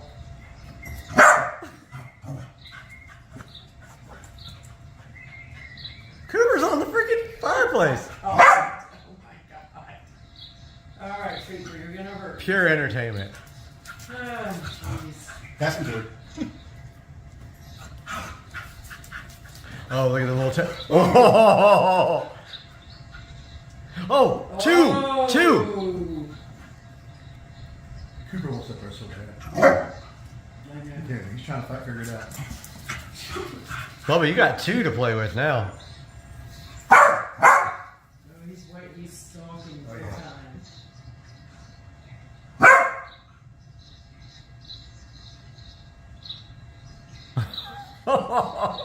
That thing's bigger than him when it gets close to the TV. It's intimidating when it's that close, yeah.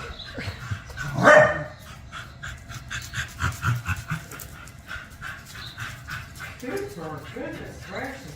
Oh, that thing bolted.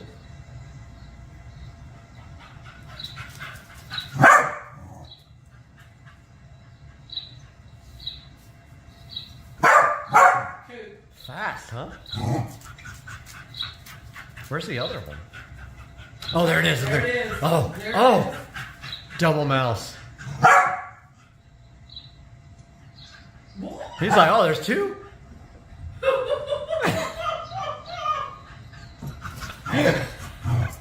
Poor TV. Your poor TV.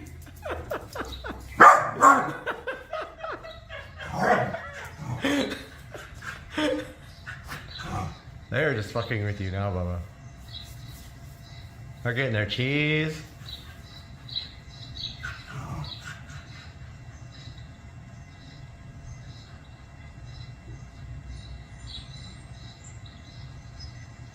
They're like, oh, cheese. That was not my turn. Yeah, they're tag teaming. Dude, it's okay. It's okay, dude.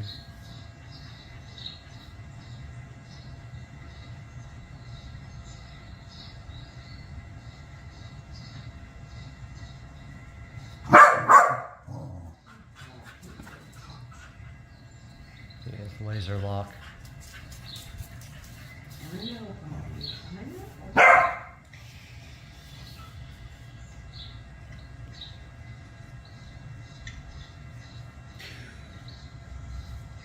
Oh, man. Oh, second Dear angle. heavens.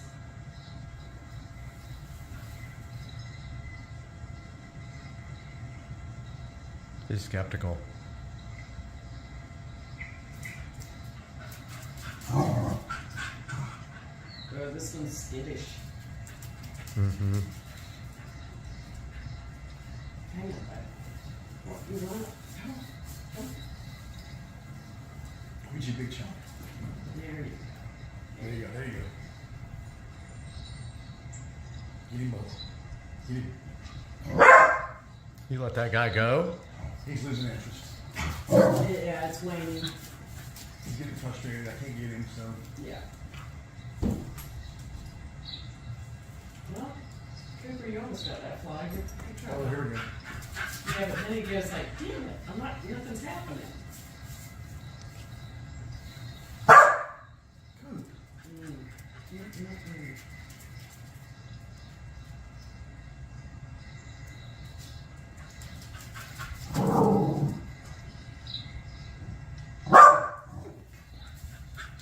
You just want to get up there so bad, don't you?